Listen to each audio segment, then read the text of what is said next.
Let's say bonus deer. Does that mean it doesn't count towards our limit?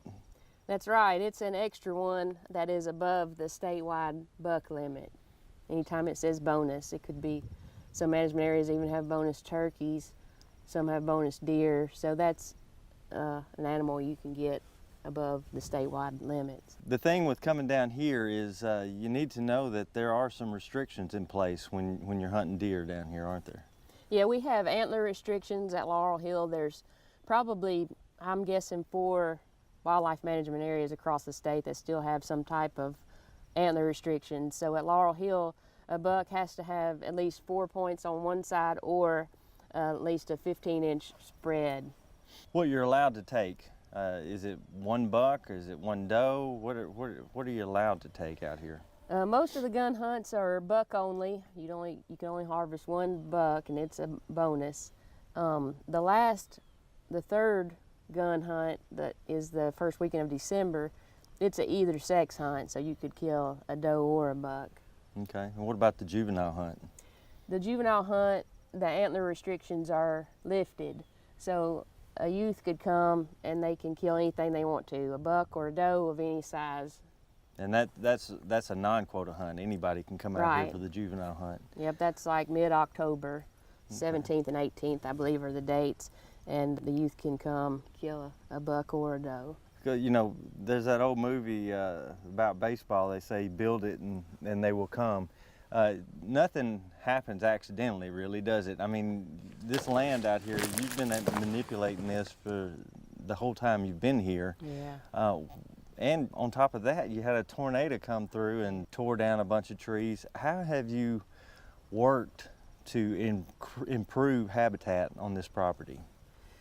Well, like you said, the tornado was significant because it laid down, 600 acres of timber overnight. So what we did was did a harvest sale on that timber, and then we're going to just let it naturally regenerate because it's just more or less a straight line, 6 miles long, probably less than a quarter mile wide. At this point it's got, let's see, it was in 13, so okay. Several years growth on it, and it's getting pretty woolly, which is good for wildlife management. But, we're pretty much 80% mature hardwoods at Laurel Hill. We haven't ever done a significant logging rotation, and we don't plan to. We did cut one tract this spring, roughly 100 acres, and that's all I'm planning to harvest timber-wise in my career. But we did cut it. It's fairly flat ground, and I thought it would make a nice small game opening just to completely clear the stumps and let it be managed for small game area. But then as far as the rest of the land, with these wet summers that we've been having, we've got probably 2,000 acres at least of open ground, and every 3 years you've got to do something to it or it just grows back, gets too woody and too big that you'd have to get a dozer in it to manage it. So you have to burn it, disc it, something to keep the trees from getting too big on you that you can't handle it. Yeah. And you mentioned small game. There's a lot of small game opportunities out here. I know you can squirrel hunt and rabbit hunt, but there's even quail. Yeah, we have a fair amount of quail, but Laurel Hill was initially set up to be a small game management area. So that's another bonus to me of having the quota hunt system, because people can come out here and squirrel or rabbit hunt, and they don't have to worry about making a deer hunter mad because a pack of dogs has run under his stand, So there's just those 4 weekend gun hunts, and the rest of the time the small game hunters can do what they want to hunting-wise. So that's kind of a win-win. The hunts are earlier, which lets people get out in the woods earlier than, say, my statewide season, so the deer hunters like that. And then the small game hunters like it because, it's not like they're going to make anybody mad by trying to do what they enjoy. Yeah, and on top of that, you're talking about hunting, but when you think about an area like this, there's a lot more opportunity out here. I know you have some horse trails. How does that work with the big game hunting? And well, we do have 30 miles of horse trails, and they can ride any time that there's not a big game season going on. So as long as there's not a deer or a turkey season, they can ride. And they just have to have either a license that would be valid to hunt the WMA or the high impact permit. Along with the horseback riding, I see that in the guide it says something about ATVs or OHV, but you don't really necessarily have trails specifically for riding those. What is that talking about? We just mentioned that because, you know, it's a question that everybody wonders about if they can ride here or not. We've got 30 miles of roads through Laurel Hill, and they're nice chert gravel roads, but you can't ride your ATV or side-by-side anywhere except where you could drive a truck or a car. So we don't have designated off-road trails. During the deer hunts, we do allow people to bring an ATV to help them retrieve a harvested animal. Mm-hmm. You know, you could ride on the 30 miles of roads, but you would still have to have your permit or a license. This is kind of a unique WMA in that there's actually water on this property, and you've got a couple lakes and a river running through. We do. We have VFW Lake. It's around 20-something acres, and we also have Laurel Hill Lake. It's like 425 acres. And then the Little Buffalo runs pretty much right through the center of Laurel Hill, and it's a nice size creek that people could have a lot of wading opportunities to fish. And it's got some nice holes, deep holes for smallmouth or rock bass, bluegill, some catfish. It's not enough flow really that a person could just come and put a kayak and go. Yeah. So it's pretty much wading. Yeah. You'd have to pick your spots. And certain times of year, I hear there's some trout in there. We do, yeah. They do the trout stocking. I think they call it the spring or summer trout stocking because it starts in like February or March and goes all the way to the first week of June. So it's a cold river. Yeah. Yeah. 18. So as we move past the deer hunting and the winter small game and all that, we come into turkey season. I know turkeys have been studied down here in these southern counties that border Alabama. How is turkey changing for you this year? This year in Lincoln, Giles, Lawrence, and Wayne counties, they have shortened the season by 2 weeks. So pretty much mid-April to mid-May is our season this year, and the limit is dropped. Okay, so down here you got to pay attention to the limits, and you got to pay attention to the season opening dates, because right now there's a study going on to determine why the turkey population has taken a dip in these counties, but there's still turkey out here, aren't there? There are. This spring, you know, COVID just kind of got going in March, and so we probably had more turkey hunters than we've had in a long time. But we still harvested like 12 birds for 15,000 acres. So the numbers are down here, but there are some turkeys here. You don't have to put in for a quota or anything. Okay. But it's not a bonus bird either. Okay. If you're planning a trip to come to Laurel Hill WMA, it is just west of Lawrenceburg on Highway 64, is that right? Well, it's kind of the corner between the Natchez Trace Parkway, Turnpike, and Napier Road, that northwest corner of Lawrence County.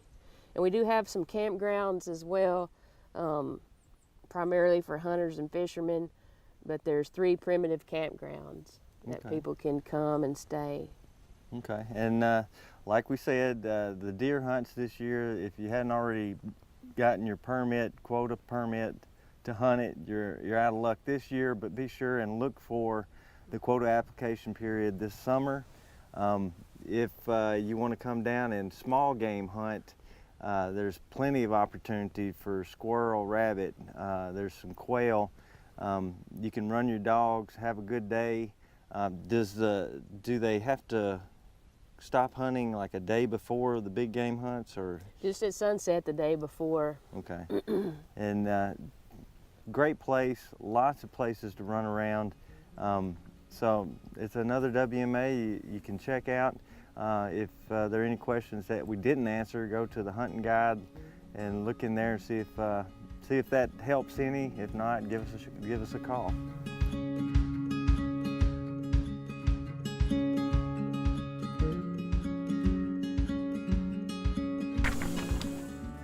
Thanks for joining us on this episode of Tennessee Outdoor Journal.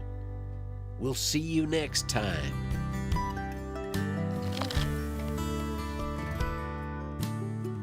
Tennessee Outdoor Journal is produced by your Tennessee Wildlife Resources Agency.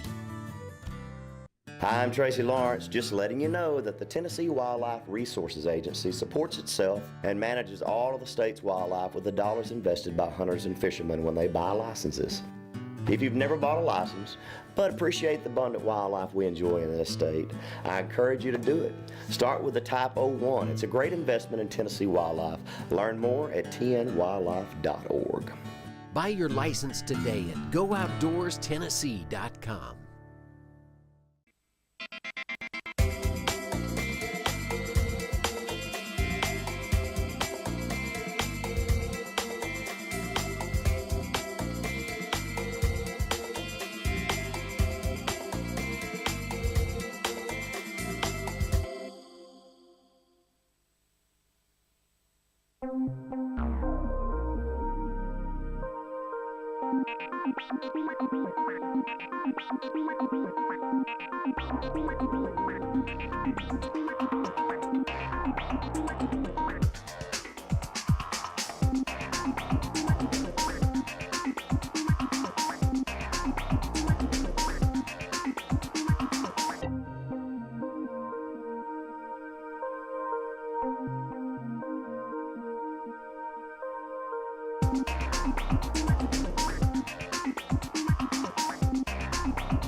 Thank you.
Coming up on this edition of Out of the Blue from Middle Tennessee State University.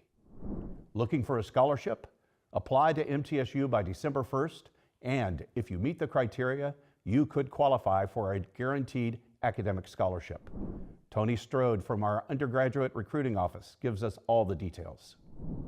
Dr. Sam Zaza of the Jones College of Business is a leader, not only in information technology, but the importance of diversity, equity, and inclusion in helping Nashville fill its tech jobs.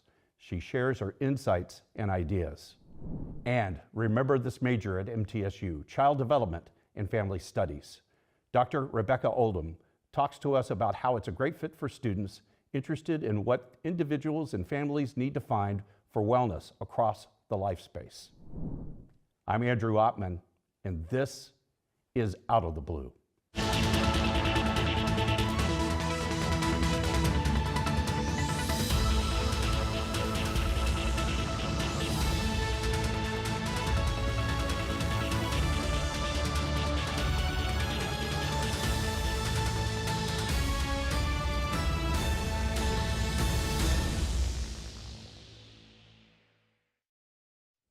Welcome to Out of the Blue.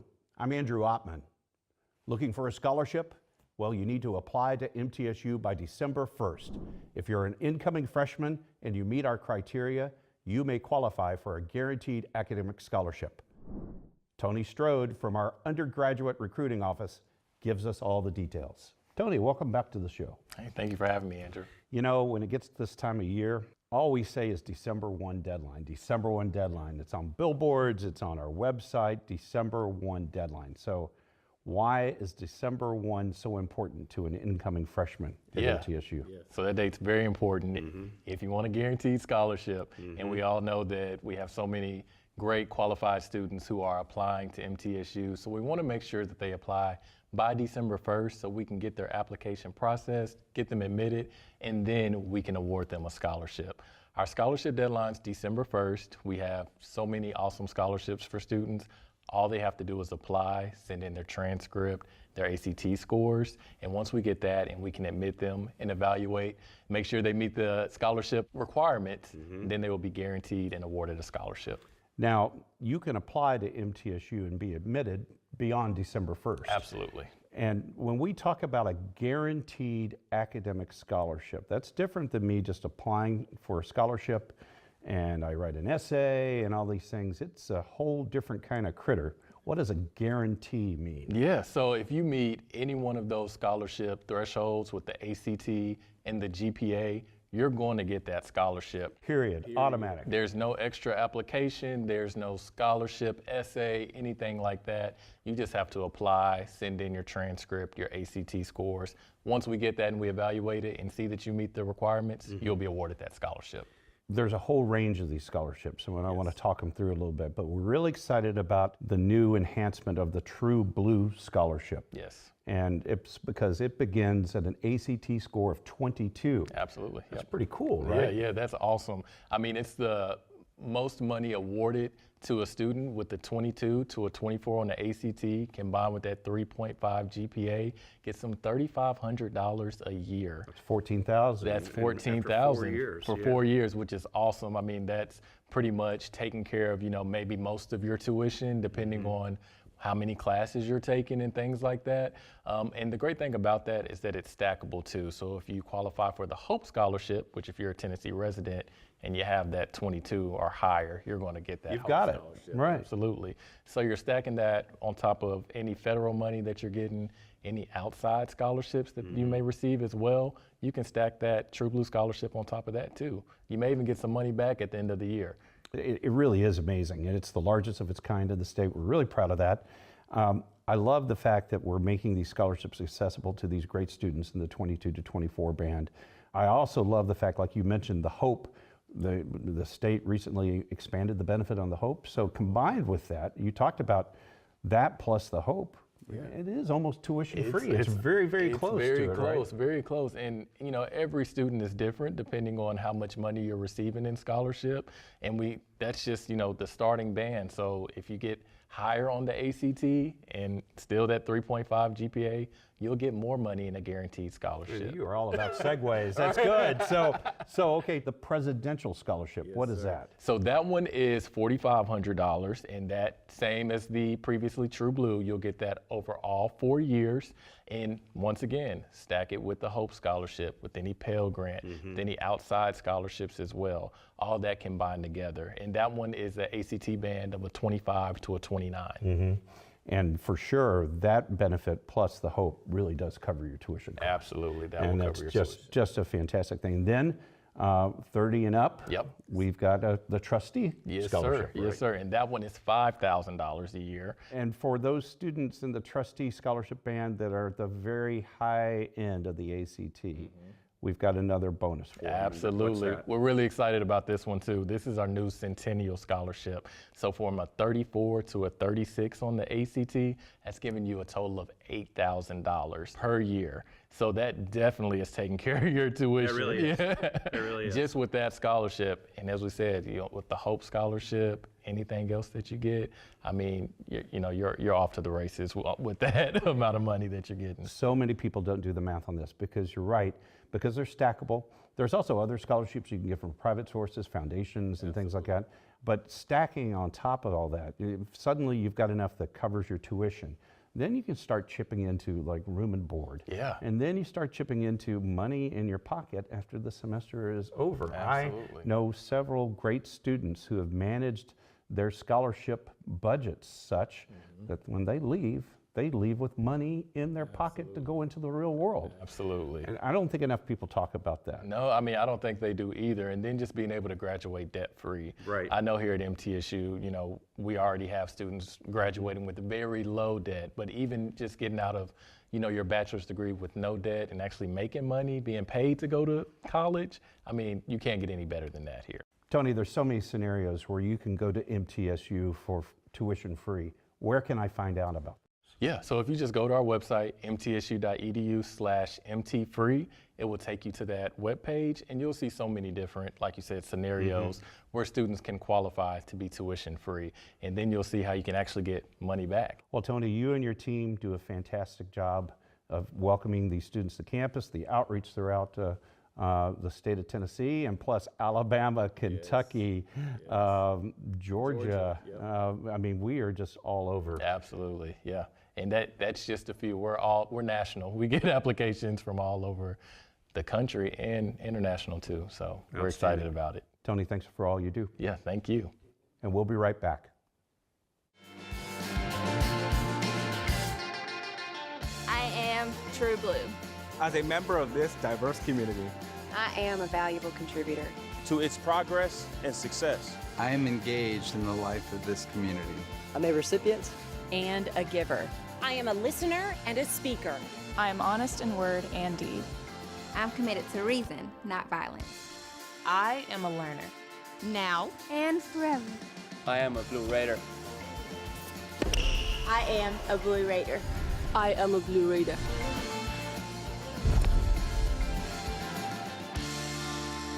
True Blue. Do you want more from your college experience? At Middle Tennessee State University, that's exactly what you get. More majors, more opportunities, more guaranteed scholarships. Up to $32,000 over 4 years. MTSU, Tennessee's University of Opportunities.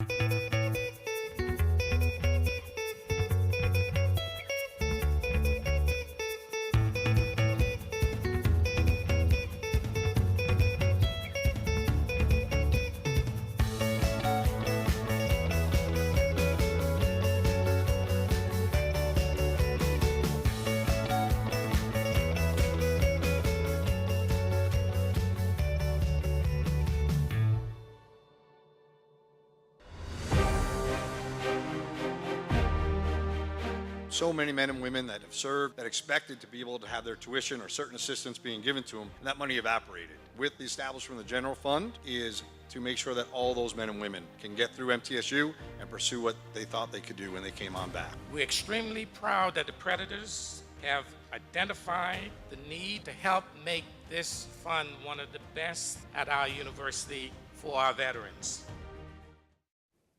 Welcome back to Out of the Blue. I'm Andrew Ottman. Dr. Sam Zaza of the Jones College of Business is a leader, not only in information technology, but also the importance of diversity, equity, and inclusion in helping Nashville fill its tech jobs. She joins us to share her ideas and insights. Sam, welcome to the show. Thank you, Andrew. I appreciate it. You know, we bump into each other, it seems like all the time on campus. We do. I mean, there you are, here you are, and it's great to have you come to the studio because I really wanted to talk to you about your work in IT, how you're really trying to expand the pool of qualified candidates in IT, recognizing the great opportunities in the Nashville area, but you've also got some great stories about your journey here, so let's get started. So let's talk about first, you know, Nashville is a tech center and the opportunities and challenges that they face as a result of that and how your expertise is helping guide some of those conversations. Of course. So Nashville is booming. Everybody want to come to Nashville. But there is one issue that you hear a lot from organizations and companies, that they're not able to find IT talent. Mm-hmm. So to counter that, I feel we need to prepare the workforce early on, starting from our students. One part of that is to provide study abroad programs for them, to expose them to that international aspect, to see other perspective, other subjects, other point of view. And actually, we did one of that. We internationalized a course where we did a joint course with a university in Brazil, and then we did a joint project, me and my colleague. Actually, it was his course. So we did a joint project with them where our students will do the same project with Brazilian students. And then at the end of that course, we elected 4 students to go actually to Brazil to meet their counterparts. And then we did a paper about what we did, that internationalization, and we presented at a conference. Such a great priority at our university about study abroad and international opportunities. Dr. Robert Summers, who I know is one of your colleagues, our Vice Provost for International Affairs, such an advocate for those things. Why is it important, in your perspective, from the IT perspective, for internationalization? How does that help prepare a better prepared candidate? I think it is important because for over the last 40 years or 45 years, all the research indicated that there is an IT shortage. Mm-hmm. So for 40 years till now, we were not able to solve this. Mm-hmm. A ton of research has been done. But nowadays, DEI, diversity, equity, and inclusion, is a big thing for employees, specifically for IT professionals. They want to be hired, yes, but also they want to be included in the culture of the organization. Right. So one thing that I advise organizations and companies is to have their environment as inclusive as possible. There are a lot of remedies to create such environment, but this is one way of really attracting IT talent. Mm-hmm. We as higher education institutions, we are doing our part of trying to internationalize our courses, to expose our students to that aspect, to tell them that, hey, listen, there are other people who are also in the same domain. So having that exposure to other people will help them build that skill to really be cognizant of other people, other culture, other beliefs, and all of that. So this is key, actually, because if you look now, employees before COVID are different than the people after COVID. COVID changed people. Employees and IT professionals are thinking about their priorities. Yes, they want a good pay, they want a job, but they want quality of life too. And inclusion and diversity and equity actually help. While diversity is something that you can see and you can easily report it, inclusion is invisible. So unless you make dedicated practices and policies and intentional practices to make the perception of inclusion at your company visible and understood and well communicated among employees, it's gonna be hard for organizations to really retain, not just hire, to retain the IT talent that they have. We talked off camera briefly, and you talked about, yes, there's a lot of IT vacancies in the national market. And it's easy to think, well, gosh, that means folks are just going to rush to fill those jobs. But there's such a competition for that talent, that experience. And one of the points you made to me about the international studies is that that helps give some of our students that might be just entering into that job market at least a little bit of a boost up from a resume standpoint and a perspective standpoint that might allow them to compete against someone that maybe had a little bit more time and grade and job. Correct. So one thing is that I do believe that I encourage every student to take study abroad. Because if I'm an employer and I have the same CV, but I see somebody who really took a step outside the US to meet other people and spend some time in an educational setting as an employer, I'll choose that person because I know that person dealt with uncharted water for that person and he was able to gain something. That is something very essential in today's industry, today's market, that students need to have, and also fresh graduates need to have that international aspect and experience. Now, while organizations are really looking for IT talent, they always ask for at least like 3 years of experience. I encourage students to do the internship, but also to add that international aspect to their resume. It really helps. Professor, thank you for coming on the show, and thank you and congratulations for all you're doing for our students and our university. Thank you, it's a pleasure, thank you. And we'll be right back. Do you want more from your college experience? At Middle Tennessee State University, that's exactly what you get. More majors, more opportunities, more guaranteed scholarships. Up to $32,000 over 4 years. MTSU, Tennessee's University of Opportunities.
So many men and women that have served that expected to be able to have their tuition or certain assistance being given to them, and that money evaporated. With the establishment of the general fund is to make sure that all those men and women can get through MTSU and pursue what they thought they could do when they came on back. We're extremely proud that the Predators have identified the need to help make this fund one of the best at our university for our veterans.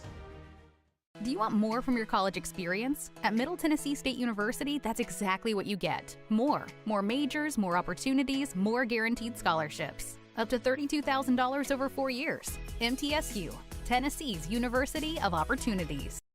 Welcome back to Out of the Blue. I'm Andrew Ottman. Remember this major at MTSU, Child Development and Family Studies. Dr. Rebecca Oldham joins us to talk about how this is a great fit for students interested in what individuals and families need to do to find wellness across the life space. Rebecca, welcome to the show. Thanks for having me. I'm glad to be here. It's an honor to have you here. We talked a little bit before you came on air. We talked about how your program is based in the Ellington Human Sciences Building. What's the major? Tell me in a nutshell your elevator speech for your programs. Sure. So Child Development and Family Studies, more broadly across the country, is known as Human Development and Family Science. And you can hear in the name that there are really two major branches. People who are studying human development from prenatal all the way till death. And it's really focused on individual development. But of course, individuals are not islands unto themselves. We all develop inside relational contexts, and that's where family studies come in. And so our students come into the major and they could have varying interests related to anything related to prenatal development, child development, emerging adulthood, middle adulthood, older adulthood, death and dying, or they may be interested in things like romantic relationships, friendships, siblings, sexuality, contemporary families, society at large in the context that families develop in. So it's a really interdisciplinary field. We draw from sociology, we draw from psychology, neuroscience, a lot of different theories and methodologies to do the kind of research we do in this field. So when folks learn about this, I guess one of the reasons you call it a discovery is that not a lot of people know.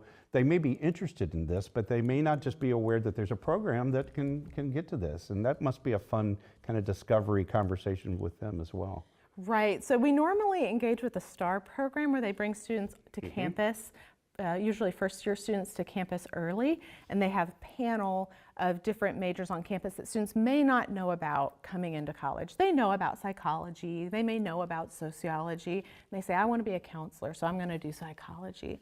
They may say, I want to work with kids, so I guess I'll do early childhood education. But a lot of our students, when they come to us, they say, you know, I started in psychology and the classes, I just noticed I really gravitated toward classes about communication or about child development. Or maybe I was an early education major and I realized I didn't want to be a teacher, but I do want to work with kids. And so in that process and talking with their advisors, they usually find us toward the end of their sophomore year, the beginning of their junior year, and we're trying to work their classes in. So what we'd really like is to increase our presence on campus so that students find us earlier in the process, because when they do come to us, they love it there. Right. They feel a sense of belonging. They feel like this is where I should have been all along. Our classes are super interesting, and it's about things that are relevant to really all of our lives. When we chatted a little bit, we talked about some aspects of your program that you're very proud of, and one of which was support and belonging. Can you give me that kind of nutshell of that? Yes, so I like to say that we have some of the best students on campus because our students care so much about people, and a major value and ethic that we have in our discipline is just that people matter. People matter a lot. So we have students who care about people and we have faculty who care about students. And so we practice that ethic in our classroom. We know all of our students by name. We're following what they're doing. We're checking in on their well-being and saying like, hey, I noticed that you seem to be struggling. Is anything going on? Do you need more support? Do you need more resources? And we also create classroom environments where students get to interact with one another a lot. And so they create social networks in the program that help them feel like they belong and feel like they find a home in our program that goes beyond just being a student in a classroom, but being seen as a whole person. And that's something that we're really proud of in our program and something that our students comment on a lot when they come become CDFS majors after a few years. It seems like there are a lot of opportunities in the job market for the skills that you teach, but what are some of the jobs that you're familiar, that your graduates have gone on to? Right, so I think first I want to say that there's a very common misconception. I think because right now the name of our particular program is Child Development and Family Studies, like people kind of forget the family studies and they say, oh, these people just must want to work in daycares. And certainly some of them do, but one of the challenges that our majors face is realizing when they get into our program is the absolute wide range of diverse work environments and types of jobs they can have after just a BS in this degree. So, like I said, they may work with children, but they can also work in any kind of environment, profit or nonprofit, government agencies, private companies, where they are serving families or individuals in terms of their wellness in some way. So we see people go on to work in assisted living facilities. We see people do community education in nonprofits. They may work in child and foster care systems. They may work with people who experience trauma and abuse. A lot of our students are really interested in helping specific populations. So people who have disabilities is another really popular group that our students enjoy working with. They may even work in the medical system, like hospital systems. A child life specialist is someone who works with children who have chronic illness just to improve their quality of life in the hospital and to work with their families. So that's a good application of this major. So the types of spaces they can work in is very, very diverse. And there are also lots of different graduate school options afterward, but you don't even need to go to graduate school to be able to find gainful employment in this field. All right, we want everybody to remember Child Development and Family Studies. That's right. Look, going into the university. That's right. Don't discover us after you've been here. Find it going in. Find it going in. Professor, thanks for sharing all this with us. Thank you. I've been so happy to talk about our program. We really love what we do, and we really love our students, and we just want more people to find the joy of being a CDFSA major sooner. And it shows. Thank you. Thank you. And this does wrap up this edition of Out of the Blue. A reminder, you can find news about the campus 24 hours a day by going to our website, mtsunews.com. You can also find additional special content on our social platforms, Twitter, Facebook, Instagram, and TikTok. Broadcasting from the Center for Educational Media, I'm Andrew Ottman. Stay safe, stay on course, and remain true blue.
Ever since the very first moment that I've ever worked with orangutans as a zookeeper, I was fascinated by them. From that moment on, I have always had a wish and a dream to go to Borneo and see them in the wild.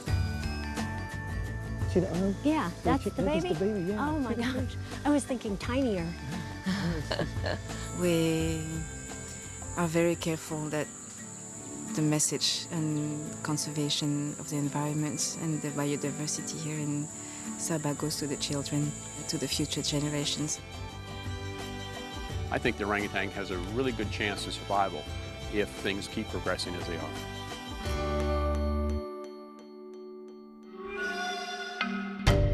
Sandwiched between the Indian and the Pacific Oceans, the island of Borneo is a long way from the United States. Over 8,000 miles from the California coast, in fact.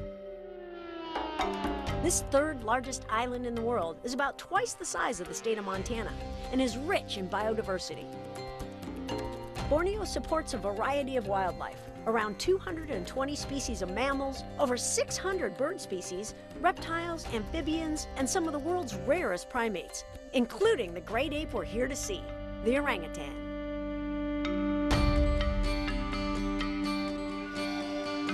Borneo is an island in transition, made up of 3 different countries: Indonesia, Malaysia, and Brunei. Progress and advancement have historically clashed with nature, destroying forests, reducing lands and important habitat for wildlife. But here, the Malaysians are discovering that coexistence is possible. Thrilling as it is to be in Borneo, the drive to Danum Valley Conservation Area begins like any long drive, longer than expected. But neither the crew nor I mind, because on our journey to see orangutans, we pass a lot of other Bornean wildlife.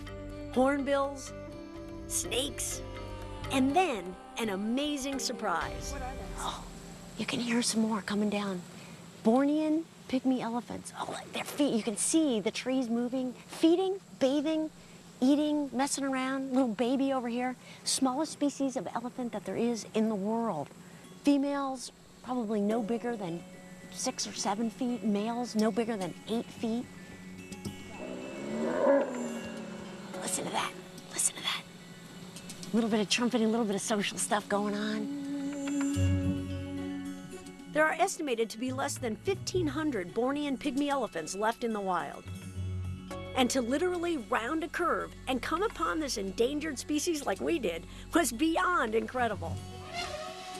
So we just heard some trumpeting. Yeah. Did they basically that's say warning. it's time to go? Yeah, it's time to go. Look at that. That is so cool. They can sense there's something wrong. The matriarch just probably trumpeted. We heard some trumpeting. And she said, time to go. We take that as our cue to roll, too.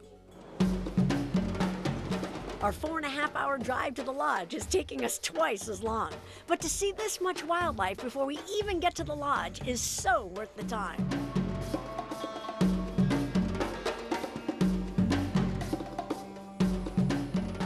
Borneo in the day is one thing. Just imagine what creeps around after dark. This is a night walk where you can find the coolest critters that are out at night. These are all the nocturnal critters of Borneo. We certainly have seen some amazing animals during the day, so I am really excited about seeing what we can find tonight.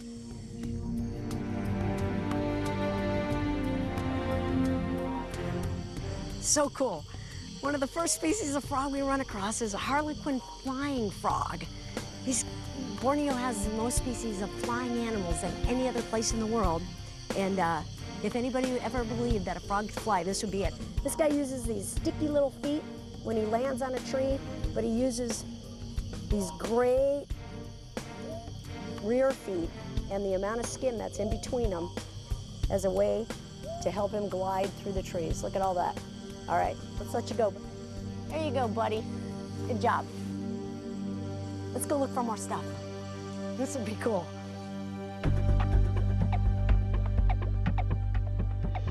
What'd you find? A mouse deer. I want to see. Yeah, now, is this the smallest species of deer on Borneo? Yes. These guys are only active at night? They're active at night. Because I certainly didn't see any during the day. No, they're active at night, yeah. So the larger species is the sambar, and this is the smaller. Oh, there he goes. Let's go find some more stuff. Let's go.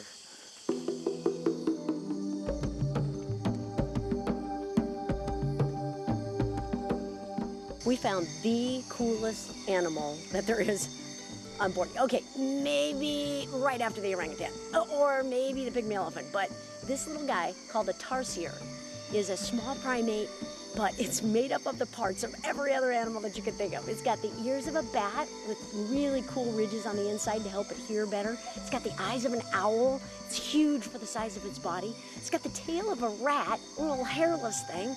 It's got the hands and feet of a frog because it hangs onto the trees so tightly. And it's got the fur of a primate. The coolest little animal, just only about this big. So cute. It's been a day and night full of Bornean wildlife, much more than we expected. But it's time for us non-nocturnal animals to head off to bed. We have a full day ahead of us tomorrow. An exciting day in our search for orangutans.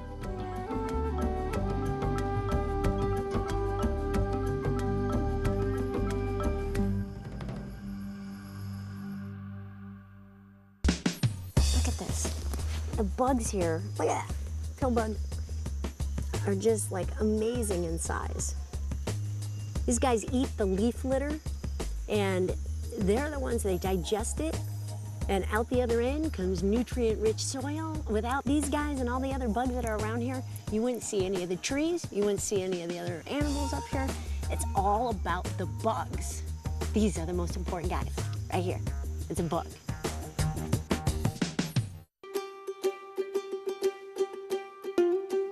We've gotten word that the trackers have located one of the orangutans, and right now what we're hearing is that it's a mom with a baby. I'm hoping that it's an orangutan that they've been tracking for a while. They've been following some for the entire length of the project for about 10 years now, so I'm really excited to get out there and take a look at the mom and the baby. When translated, orangutan literally means person of the forest.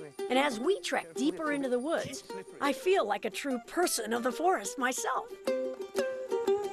Here we go. The bridge over Borneo. This is so gorgeous.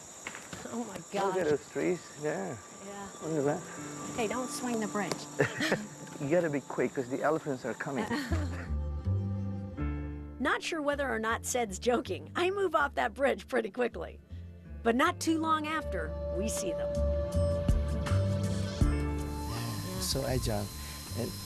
And they know where to grab and they know when to... See, that's what's remarkable. They're making those decisions like before they leave. Yeah, and you know, I'm just like, no, I'm just gonna go there, and now I'm gonna go here, now I'm gonna go here, and I happen to be 100 feet up in the air with no net. Their ability to climb, swing from branch to branch, and balance is really amazing. But orangutans are known for more than just their physical agility. I will bet that I could not find anybody who has worked with orangutans that would not tell you that they are thinking, reasoning, and scheming. So it's really fun to be able to know some orangutans and yet come out here and see them in the wild and really realize why they need those skills. Survival in the wild is not easy.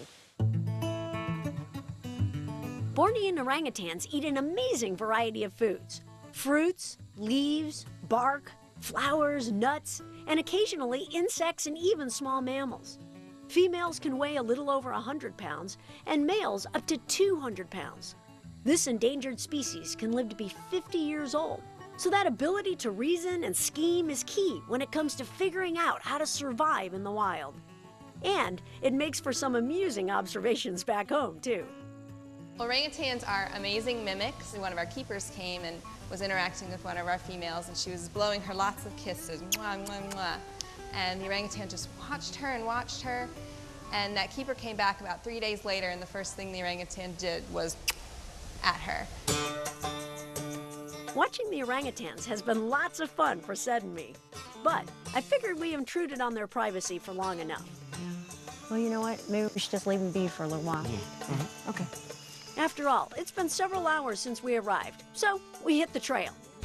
But suddenly, I have a feeling we're not alone. See? Yeah. Are they following us? Well, I can see them on them, baby. Look at it. Wait a minute, we said we were going to leave them alone and they came after us? That is too cool. I think they're just saying, please don't go. Yeah. But it's time to move on. We have a long trek back to the lodge and then a long drive to our next destination, the Kinabatangan River. And little did I know what was in store for us along the way. Steady rains had made for some slippery traveling. But still, there are some beautiful sights to see. And on our way, we make a scheduled stop to visit InfraPro, a program that's really making a difference in Borneo's conservation efforts. Hi. Hi. I'm Julie. I am Bakar. I'm one of the rangers. One of the rangers. That's awesome. You know, the reforestation project is really, really interesting. And this is kind of amazing to me right here, all the different types of seeds. Yes, this is one of a different type of species, but all of the species is commercial species. They're all commercial. Oh, so these are all logged. Yes, we call dipterocarps. They're all dipterocarps. So, but you take the seeds and start the new plants again after you've cut down some areas? Yes. Well, by now, I'm sure you can see how important the forest is to Borneo's wildlife and the overall health of the island. Dipterocarp trees are a crucial part of the environment, and there are several species on the island. After trees are cut for logging or development, replanting is imperative for the survival of the forest and the island's wildlife. And that's exactly what Bakar does. Your job is to replant all the different varieties of trees. That is pretty incredible. How many different varieties do you think there are? So about 24 for the different species. 24? God. The name dipterocarp is what you guys pronounce. Is di comes from two, and isn't taro wings, and then carp is seed. Yeah. So it's got two wings on the seed. But that's a great way, you know, for the forest. The trees are so tall that they can actually use that to disperse their seeds. So instead of an animal dispersing the seeds, the wind would disperse the seeds. So can we go see what you do with the seeds? Yes, okay. Of course. Right. Here we go. So how old are these guys right now? It's about 2 months. 2 months? From a seed? Yeah, from the seed. You grow things a lot better than I do at home. The program started in 1992, and since that time, they've accomplished a lot. That's pretty incredible, replanting the forest with the same native species that were there prior to them being logged. Yeah. And how many total seedlings do you have and are going to be replanted? Somewhere around. How many? It's about almost 2 million of seeds. 2 million seeds you have planted. That, you have done a good job. That's awesome. It's more than awesome. InfraPro and Bakar are literally saving orangutans and other wildlife by providing a sustainable habitat for them to live in. And they're proving that animals can survive and thrive in secondary forests. The more time I spend in Borneo, the more hopeful I am about the future of this species.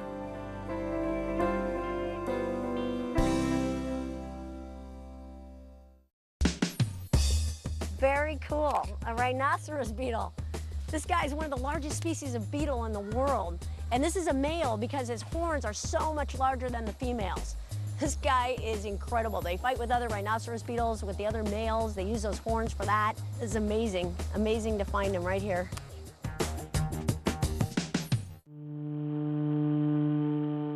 The Kinabatangan River is teeming with wildlife, and we take advantage of one of the best ways to get an up-close look at some of the amazing animals here. All right, we finally found our proboscis monkeys. They're up there in the tree, and proboscis monkeys are just so cool. They're only found here in Borneo, kind of along the freshwater swamps along the river here, and It's an animal that is unlike any other primate that you've ever seen. The long, big noses. The males have the longest ones that you've ever seen.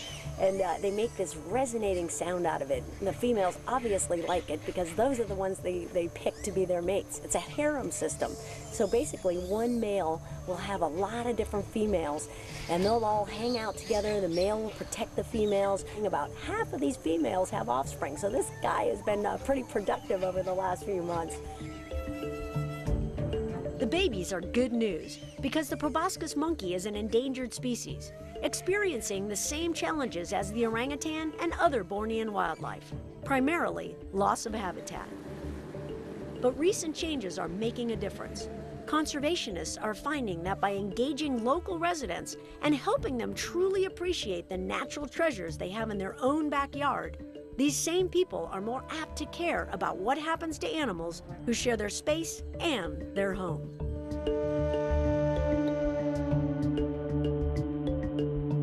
Local people are employed as field, what would you call that then if they're not a biologist? Field researchers. Field researcher. Because they have so much knowledge of the local, the forests and the animals in it along the Kinapatangan River here. And our challenge is to often to I suppose, identify these people living in around the villages, bring them on board, give them a job first of all, and I suppose the kind of income that they can earn is much more compared to what they may earn if they were just sort of hanging around doing something else, yeah? So I think these opportunities plus the prospect of a career, to even develop that career. So coming in as a daily paid assistant, to coming in as a field assistant, to a field researcher is a good career path. And some see the work as much more than a career path. But then there must be some others who also see that in as much as they are here, they should be part of the solutions. They should be part of giving hope to others to understand that we've changed the land dramatically, but there is hope for the species that survive because the governments are not totally irresponsible. There's still some sense of responsibility in setting aside some parts of the swamps. And in fact, we know that the Kinabatangan has now been gazetted as a wildlife sanctuary. That means there is their commitment, that commitment. And I think people want to lend themselves to that commitment to make it happen. One of the groups committed to making it happen is the Kinabatangan Orangutan Conservation Project. For over 10 years, these dedicated researchers have worked with both local residents and government to protect and study orangutans in their natural habitat. We try to do as much as we can. So first we conduct some scientific research, ecological research. We understand how they live in this kind of environment, secondary forests where they mostly occur, and we try to see if they can survive in those forests in the long term and what can be done in terms of reforestation to help their long-term survival. We also work with the government in terms of protection of those forests. We have a team of wildlife wardens who are people from the village who are trained and given the responsibility by the government to protect this area. So they have the legal powers to arrest illegal loggers, poachers, and it's a program we've been working on for the past 7 years, and it's working very well with about 17 people in this area patrolling almost on a daily basis. It seems the key really is to create a strong connection between people and their environment.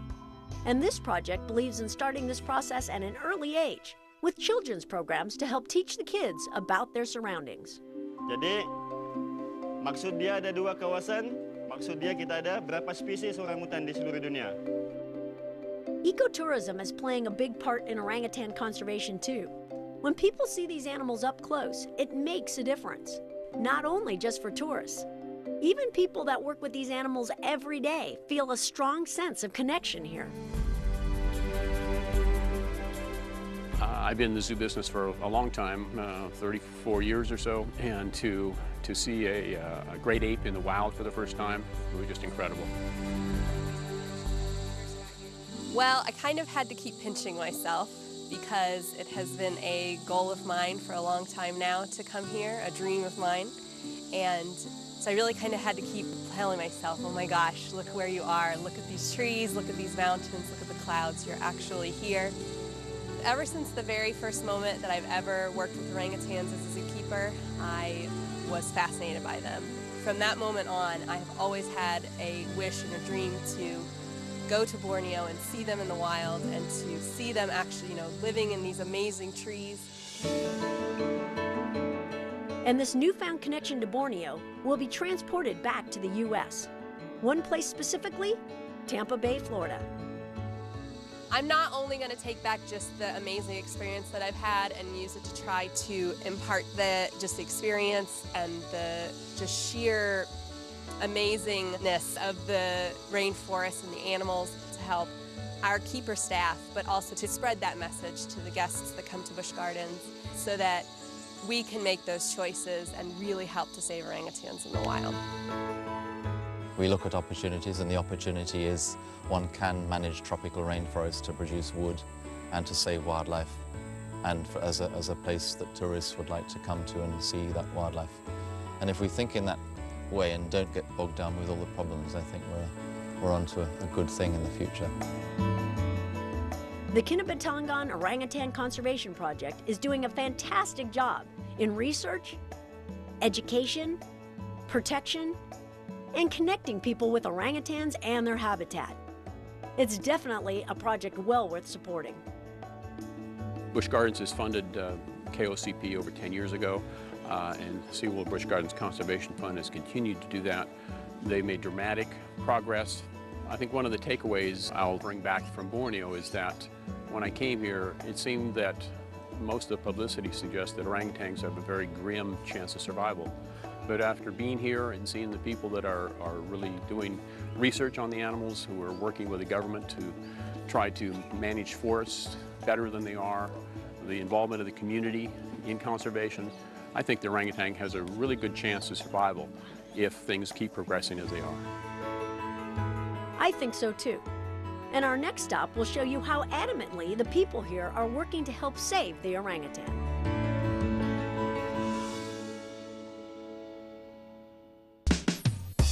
These trees are really, really special. Dipterocarp trees, which are some of the tallest species of trees in the world. The Bornean forest is really unique. It's different from the African rainforest. It's different from the Amazon. You've got more flying species, and I call them flying with quotations because basically they're either flying or gliding species in the Bornean rainforest than you do anywhere else in the world.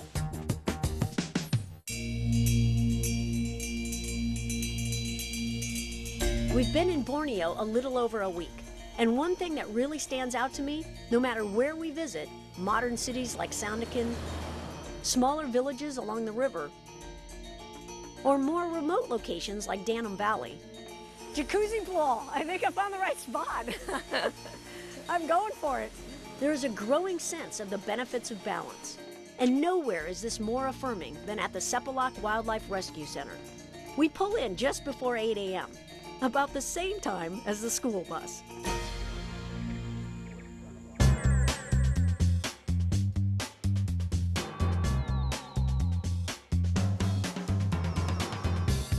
Avery, how many are in there right now? 5. I can't tell. 5.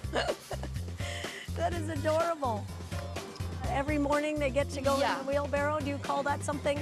Yeah, school bus. This is the school bus. How old are most of these animals? They're around 3 to 5 years old. Look at the little one. Can you, do you call them names? Yes, they have their own names. Rubin. Swan Rubin. Galang. Oh, the big guy. Look at that. So this is where they get their exercise for a little while, huh? Hi. Look at this. Right away they go at climbing. Each orangutan here at Sepalak has its own story of why they were abandoned or orphaned. And although being with their mother is certainly the best scenario, Sepalak is a great alternative when that's not possible. Orangutan offspring stay with their mom for between 6 and 8 years, and she devotes full-time attention to each one as they're learning how to survive in the forest. So as far as the food, we fed milk and banana. Is there other things that you feed when they're young, or does that sustain them? We also give them multivitamin supply because I think that's very, very important for them to have all these mineral supplies and some multivitamin because it builds their health. When they are put together in a very small spaces in this rehab center, they tend to catch diseases easily from each other. So these are the things that's very important. Another vital key to good health is exercise. And these guys have a great outdoor area to climb and play. This actually helps them develop the skills they'll need once they're released into the wild, which is the ultimate goal. So who designed the jungle gym? Who designed it? Of course, us at the center. But it's good for the orangutans because they can progress from the lower ones to the higher ones. And we can see their progress. And we design it in such a way that it's a circular system, so they can do their rounds and then come back, and we'll see. This is especially designed for the babies below 3 years, so they can get familiarized among themselves and also practice the grabbing. They do a lot for the orangutans at Sepulak. So while I'm here, I figure I can lend a hand too.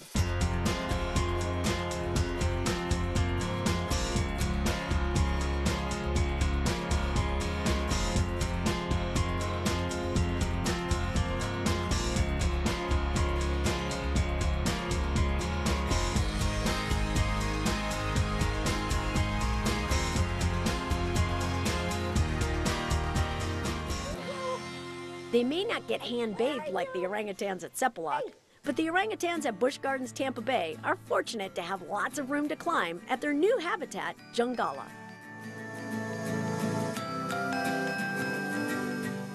Well, Jungala has a lot of vertical space, which is exactly what orangutans need. They're arboreal animals, and so they've been using the vines to climb across and also use their hammocks to make nests like they would in the wild.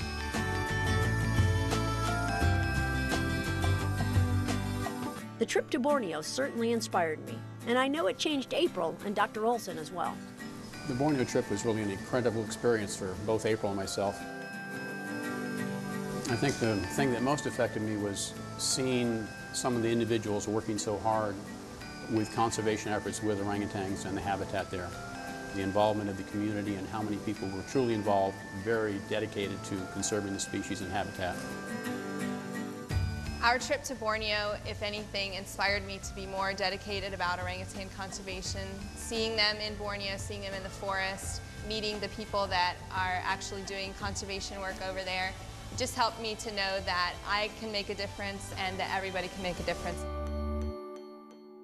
Borneo definitely changed us all, and I'm encouraged by the people, programs, and government that are definitely working together to save the orangutan, other wildlife species, and the forests they call home. After being here at the Kinabatangan Orangutan Conservation Project, I really realize how important it is for us to support research through our SeaWorld and Busch Gardens Conservation Fund. Now they're able to look at the disturbed forest knowing that reforestation projects work and that orangutans will be able to move back into those areas, which is huge for the amount of land and the resources that the orangutans need in order to be able to survive into the future.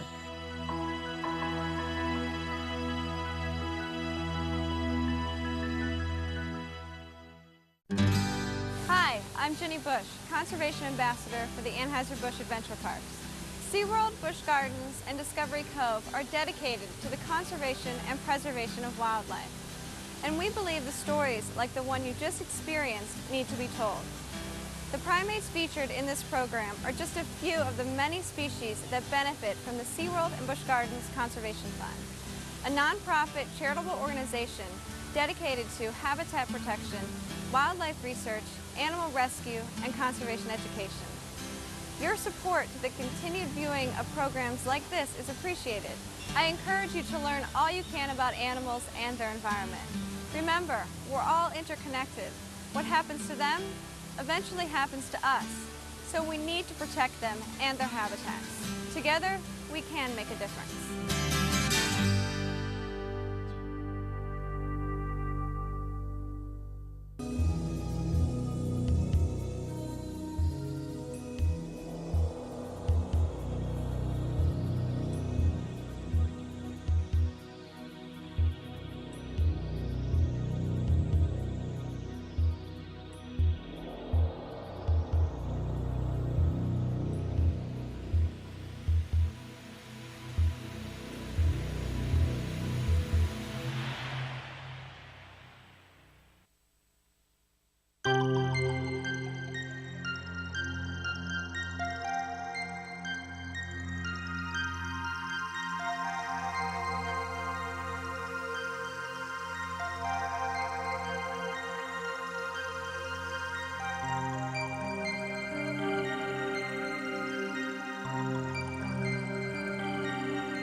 Good evening, ladies and gentlemen. Welcome to the LaVergne Board of Zoning Appeals, October the 25th, 2022. It is 5:30 p.m.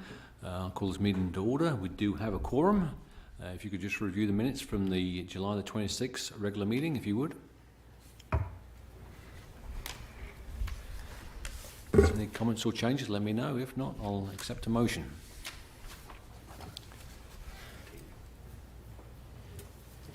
Motion to approve. To accept, to have a second? Second. Second. Those in favour say aye. Aye. Minutes are approved. On to new business. Request for a special exception to allow sales and leasing of trucks and trailers properly located at 25 Ingram Boulevard, tax map 17, parcel 25, I2 heavy industrial zoning, property owned by 25 Ingram Partners LLC. Mr. Logan, give me your report, please. Thank you. So this is the report for 25 Ingram Boulevard. This applicant is seeking permission to allow sales and leasing of trucks and trailers at this location. The site, of course, is at 25 Ingram Boulevard, and the site is owned by 25 Ingram Partners, LLC. And the proposed business would generally operate during normal business hours, and according to the LaVergne Municipal Zoning Ordinance, in Article 5, commercial uses that are allowed in the commercial zones, which are C1, C2, C3, and C4. Those uses can be allowed in industrial zoning, in this case the I2 zoning district, if the Board of Zoning Appeals grants a special exception for those commercial uses. One of those uses that would be allowed includes what this applicant is asking for tonight, which is vehicle sales and or leasing. So looking here on the screen, the property right here, it's outlined in blue, this rectangular piece of property, and it is located on the south side of Ingram Boulevard. So for a closer view, you can see here, again, outlined in blue, and the building is here where I'm pointing, and then to the east is a larger parking area, and this driveway comes in from Ingram and makes sort of a horseshoe shape so that they can loop around through the site. And there is some parking here on this west side as well. This is the zoning map, so the dark blue indicates heavy industrial zoning. So again, this is I2 zoning. There is C2 zoning on the west side. That parcel touches Walden Road as well. Then all the other surrounding properties are zoned the same, which is heavy industrial. This is a photo of the site. So you can see the existing building and driveways.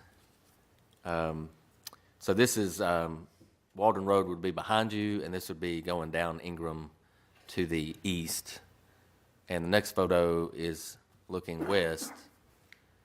So again, this is Ingram, and this is the traffic signal at Walden Road and Ingram. And then you can see the other driveway entrance that's existing today. This building is a two-story building currently, and you can see these bays where the current tenant or former tenant has been conducting their business. So there are large, 3 large bays on the existing building. And landscaping, the site has some nice landscaping already that probably exceeds what's even required in this industrial district because it's not in an overlay zone. So the landscaping out there is nice. They did submit a full binder with all of their plans and photos, which you have in front of you. And so this is the plan that they submitted that shows the dimensions of the site and the shape and size of the building on the site, as well as the driveways and the utilities. And this is just a closer view of that plan that they submitted. And that completes the report. Thank you. Thank you, Ms. Logan. Do you have an applicant here that can stand on the podium, please, if you would, and be sworn in?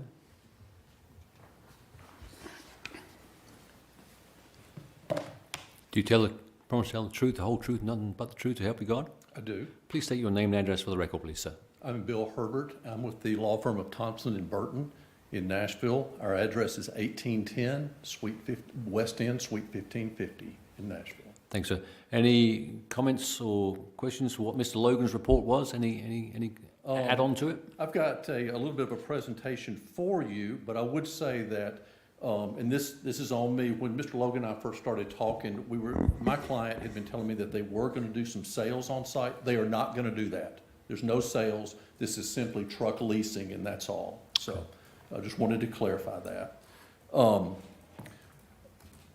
So we're here before you for a special exception, and thank you all for being here and hearing me tonight.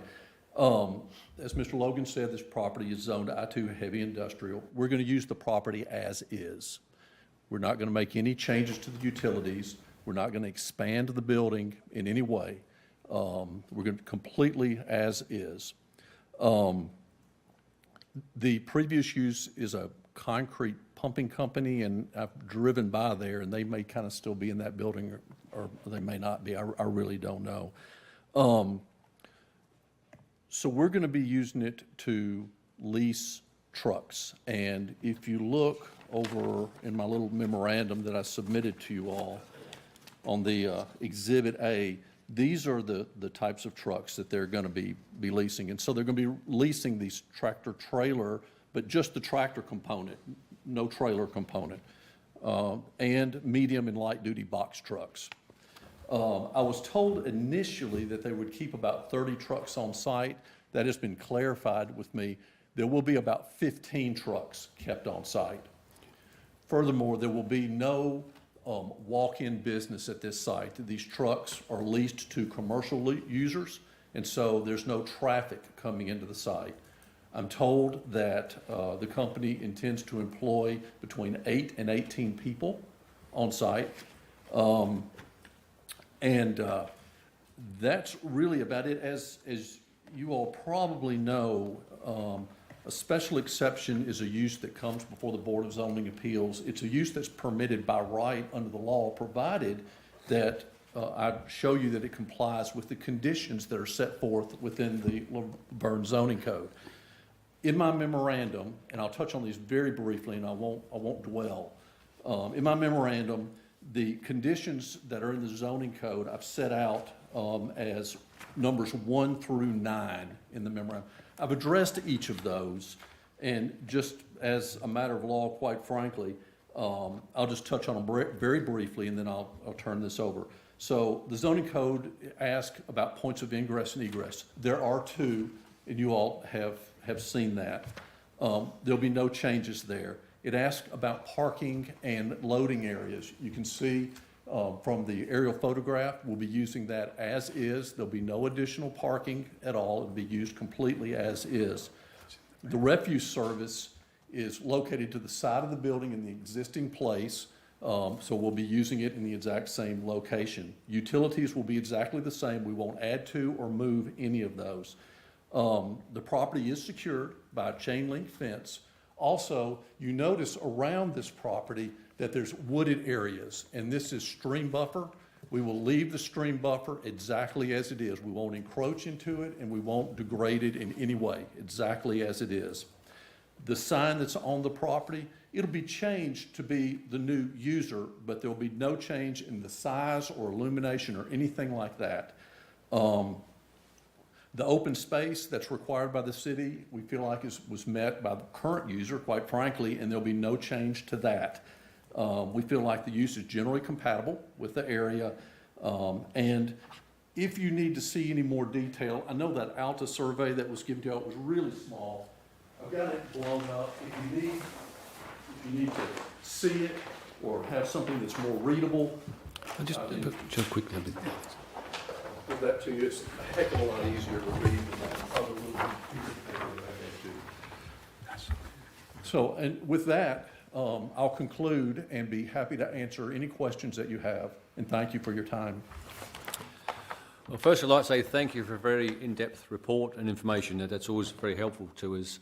So just to touch on one, so you're not affecting the existing buildings and remain exactly the same, correct? Exactly the same, correct. Okay. Is there any maintenance on the vehicles at this site? So the vehicles that are going to be at this site are going to be, if you look at my little memorandum, you can see these trucks. Yeah. Those are the vehicles that are going to be at this site. And in fact, the little company logo, that's actually the company that's going to be leasing it. So it's these exact vehicles. They expect that there will be, there's going to be between 10 and 15 of these vehicles maintained at the site at all time. I had initially said 30 in my memorandum. That is not correct. I've confirmed with my client. They're going to keep about 10 to 15. So those roll-up doors are like a garage rather than a loading dock? On the building? Yes. Yes, sir. That's my understanding. Okay. They're currently there, and we're not going to change those. And the maintenance will be done internally in the building, I assume? I'm sorry, say that again. The maintenance will be done inside the building? That is correct. It'll be done inside the building. And I'll say this, they'll only be doing cleaning and routine maintenance. There will be no repair work being done off this site. Just whatever may be minor for cleaning up the vehicle, whatever, changing the oil to get it ready for the next person who's leasing the vehicle. Will they be doing fueling at the site? That is a really good question. I believe so, because there is already an existing pump at this site. I didn't see that on the... There'll be no add-on in that regard at all, but there is an existing pump at this site. So they're in compliance with all hazmat and safety regulations? Yes, sir. Okay. Any other questions from the board? With that, I'll accept a motion for or against the application as stated. I submit a motion to accept. A motion to accept. Do I have a second? Second. Second. All in favour say aye. Aye. Motion carries. Thank you so much. Thank you, sir. Y'all have Appreciate a great evening. Thank you. And with that, I'll call this meeting adjourned. Thank you.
like to call the meeting to order and welcome everybody to the LaVergne Planning Commission, October 25th, 2022 regular meeting at 6 p.m.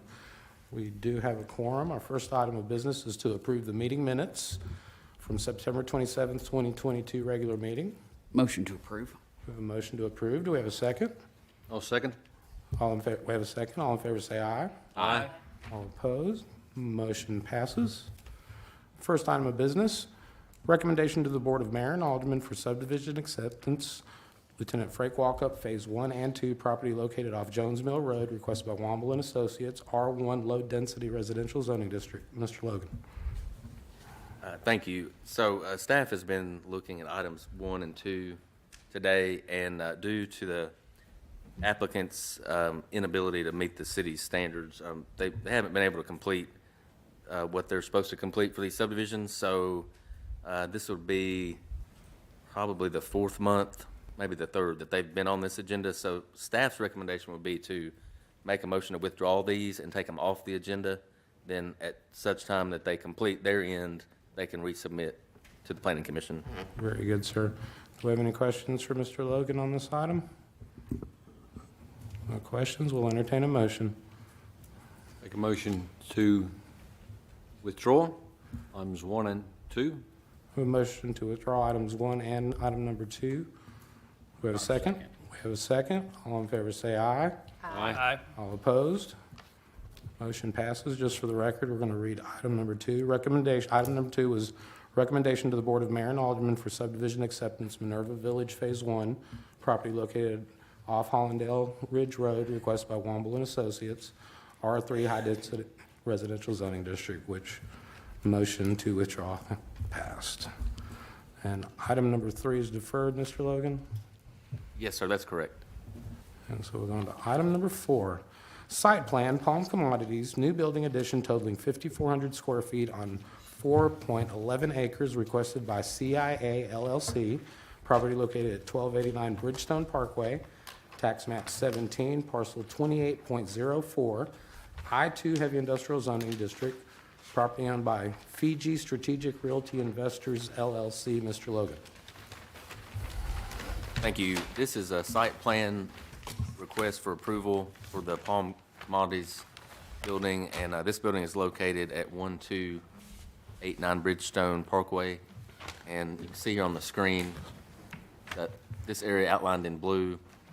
Of course, this lot has double frontage. It fronts Howell Quaker as well as Bridgestone Parkway. Closer look here shows the building along with the 2 roadways. They do have parking, employee parking off the Howell Quaker side. And site plan for this passed last month, which was to make some parking improvements. So that site plan did pass in September. And the other site plan was for a building addition on this southwestern side of the building. And this building addition is 5,400 square feet. And that's being added to the existing facility, which is approximately 62,800 square feet. This site is not in an overlay district. The zoning here, you can see a large area of I-2 heavy industrial zoning. So this parcel that's roughly shaped like a rectangle is the subject property. And these pictures are of the building that's existing. And shows the site with the existing employee parking. And then this is the site plan that was submitted by the applicant. And they have taken care of all of their issues from the workshop 2 weeks ago. There really were not a lot of staff comments at that workshop. They had taken care of most of the items. And that completes the report. I'll be happy to answer any questions. Thank you. Thank you. Do we have any questions for Mr. Logan or the applicant? No, I just want to confirm I'm looking at on C2.00. Looks like both entrances are 40 feet. Is that correct for staff? That is, yes. Yeah, wonderful. That's good to see. I know that's the standard that we try to use, so that's good. Good. That makes a motion, with everything been addressed, I make a motion to accept as submitted, Mr. Chairman. We have a motion to accept as submitted. Do we have a second? A second. We have a second. All in favor say aye. Aye. All opposed? Motion passes. Item number 5 has deferred as well, correct, Mr. Logan? Yes, sir, they have withdrawn. Withdrawn. Thank you, sir. And item number 6 is deferred. That's correct. On to item number 7. Site plan, Blair Ridge Phase 1, 2, and 3, townhome development totaling 141 dwelling units and 26 two-story buildings on 15.8 acres. Requested by SEC Inc., property located at 1289 Blair Road, tax map 29, PO parcel 21.01, R3 high-density residential zoning district, property owned by 303B Partners. Mr. Logan. This is a request for site plan approval at the Blair Ridge townhome development. This is phases 1, 2, and 3. So you can see this property here on the screen. It's on the north side of Blair Road, next to the High Point 24 site that's currently under construction. It's also neighboring the existing Van Winkle mobile home park. So you can see the property, it does have an existing home on the property that you'll see in the photos here in a few moments. So this is the property that's outlined in blue, again on the north side of Blair Road. So these photos are taken from the curve roughly where the ingress egress would be for this new townhome development. So on the hill here in this photo is that's building 1 of the High Point 24 development. So there is a stand of trees that are mature that separates these two properties, and you can see that in the photos. This is a driveway looking back toward the northwest, and this driveway leads up to that existing home that's been on the property for some time, and you can sort of see it there in the distance. Again, this is the curve that would be improved, or at least it would be softened with this development as it proceeds. So this slide shows the master plan of the whole development, and this is a total of 141 townhomes. And I didn't mention, but across the road is also under construction, which is Portico Place, and that's all single-family homes that are being constructed. So that's the other neighbor across the road. So these are the site plan sheets that are in your packets, but basically they're giving you a closer look here of the development. So this is the first breakout of this site plan, and you can see the arrangement of the streets and also all the units. And then the second slide is the remaining, or the second breakout, and this is the match line to match the two parts of the site together.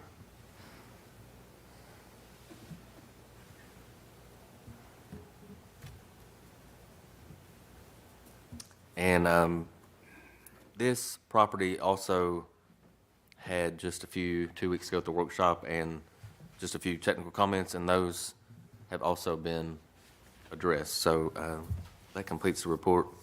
Thank you. Thank you, sir. Do we have any questions or comments?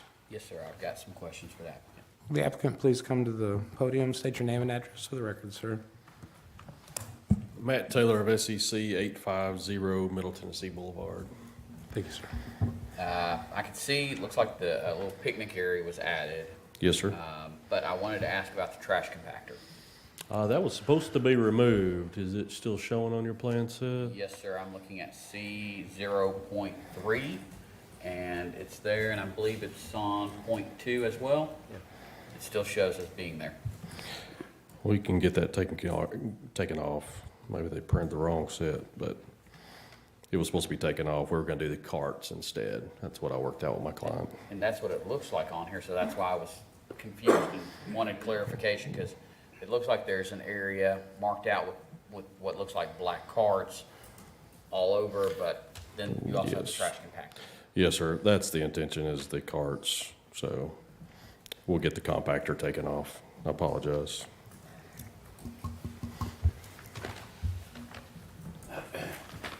And the mail kiosk, is that the one in the middle for the whole development? Yes, sir.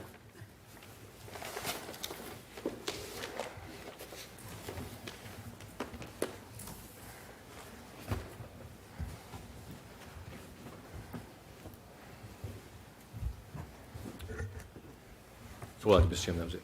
Very I good. have a quick question. Please, Ms. Saunders. I know in the last meeting, we talked about an HOA for the property. Yes, ma'am. Would you be open to adding verbiage to your CCRs to limit the number of units that can be owned by rental companies and/or rented out? I know that's a big thing right now. I would have to ask my client about that. We've not gotten into writing the CCRs yet, to my knowledge.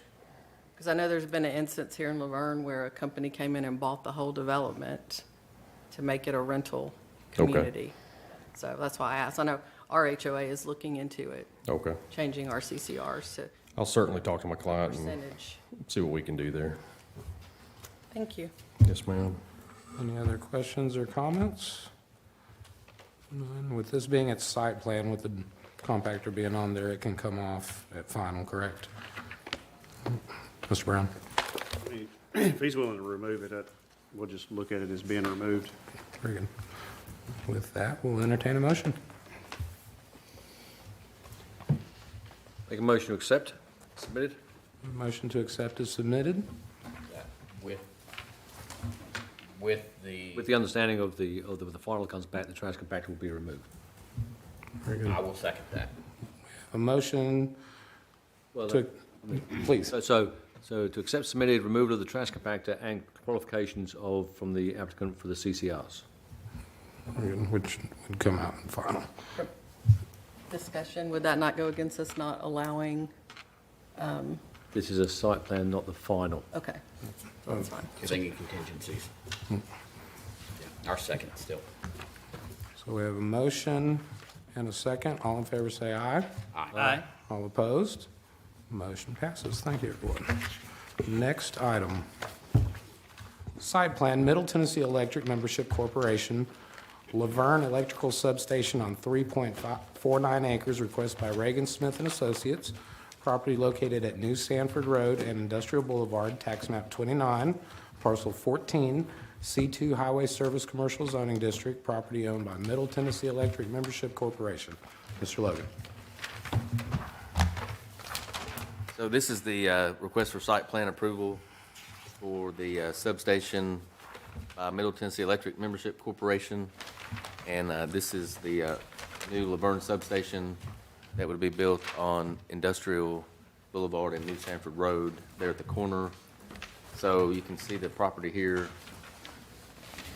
outlined in blue. And there's a closer look at this property. It is currently vacant, and I'm sure it was mentioned 2 weeks ago that this is the neighbor to the BJ's Wholesale that's currently under development in the city. So this property is about 3.5 acres, roughly. And you can see there on the zoning, it is zoned commercial C2, and the red color signifies the C2 zoning. So it is the same zoning as the BJ's Wholesale store. And this lot is not contained in the overlay district. So you can see here the frontage. This is looking toward New Sanford Road, and the substation property is on the right. They're right at, or right before you get to the traffic signal at New Sanford and Industrial. So this is what they submitted for the workshop. that you saw 2 weeks ago. It's not vastly different, but they did submit this new one, which is on the screen now. And this is zooming into that latest plan they submitted. So you can see it's not vastly different from earlier in the month, but the detention pond's in the same place. They have noted that this screening wall would be 10 feet tall, and they're showing it now better on the perimeter. But the electric transformers and the electrical equipment, of course, is still showing the same, as is the retaining walls.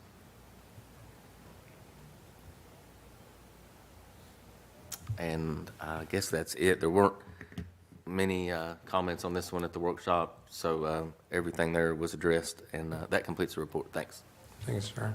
Do we have any questions or comments? Mayor Cole? Mr. Chair, I do for the applicant. Will the applicant please come to the podium? State your name and address for the record, sir.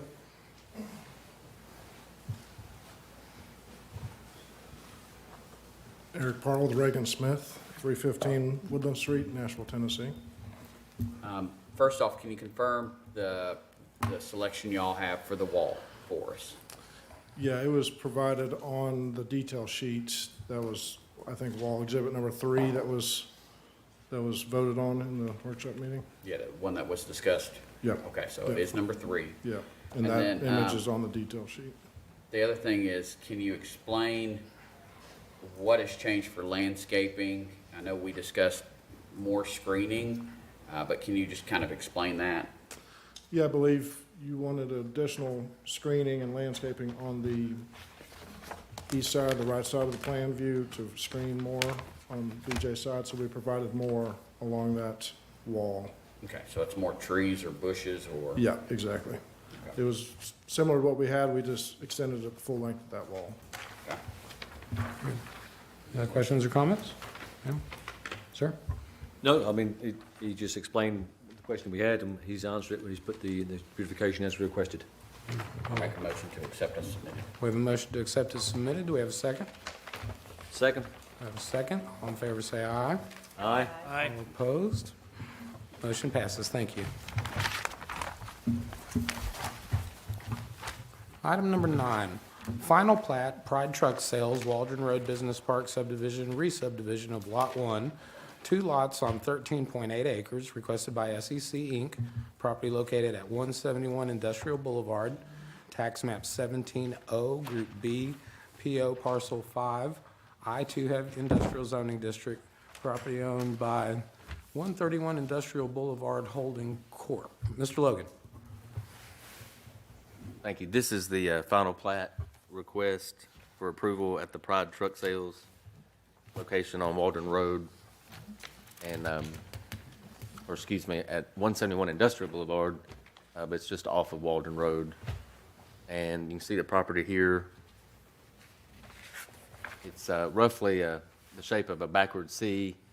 Here you can see the pilot station is right off of Industrial that sort of fills up the middle here, but this property is 13.1 acres approximately, and closer view shows this site. So the plan for the parking improvements that was presented a month ago and the month before that, they have withdrawn that at least until such time as they can find an architect to help with the exterior cladding. So the site plan has been withdrawn, but this plat has stayed on the agenda for the property. See the zoning here. Again, this is the dark blue, which is I-2 heavy industrial. And these are just photos from the site. That's the existing building there with that green roof, 2-story building. And of course, a lot of the trucks there that are on site that are for sale or lease.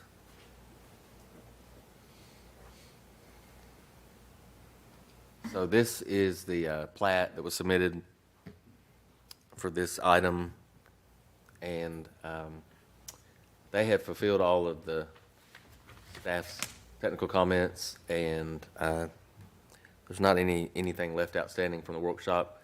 So I think that will complete the report unless Mr. Brown has anything to add. Thank you. Thank you. Anything, Mr. Brown? No, everything's good. Thank you, sir. Is the applicant here for this project? Name and address for the record, kind sir. Matt Taylor of SEC 850 Middle Tennessee Boulevard.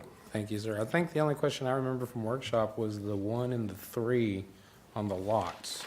Yes, sir. So there is already a lot 2. I think it's to the east of us, if I remember correctly, but we did look into that. So this was a lot 1 of that plat, so we skipped over 2 because it already existed. Very good. I just had a very basic question. So just to make sure I'm understanding this right, bless you. Yes, sir.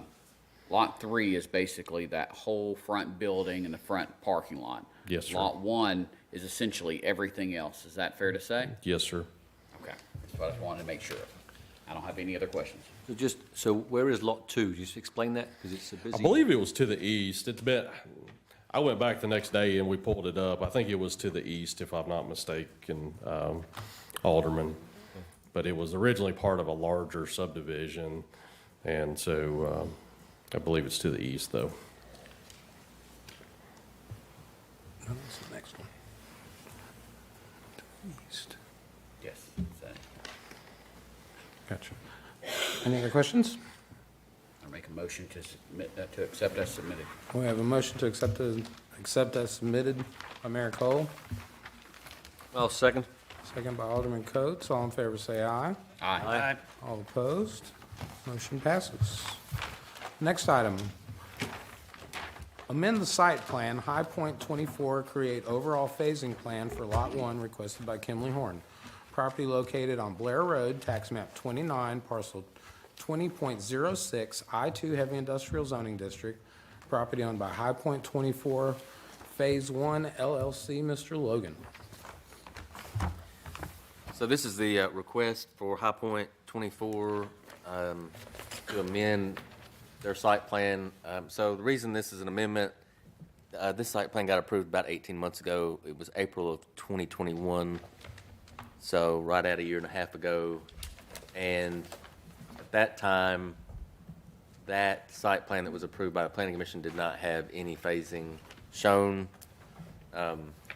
probably because they may have not realized at the time or even thought down the road about how these buildings would receive a CO.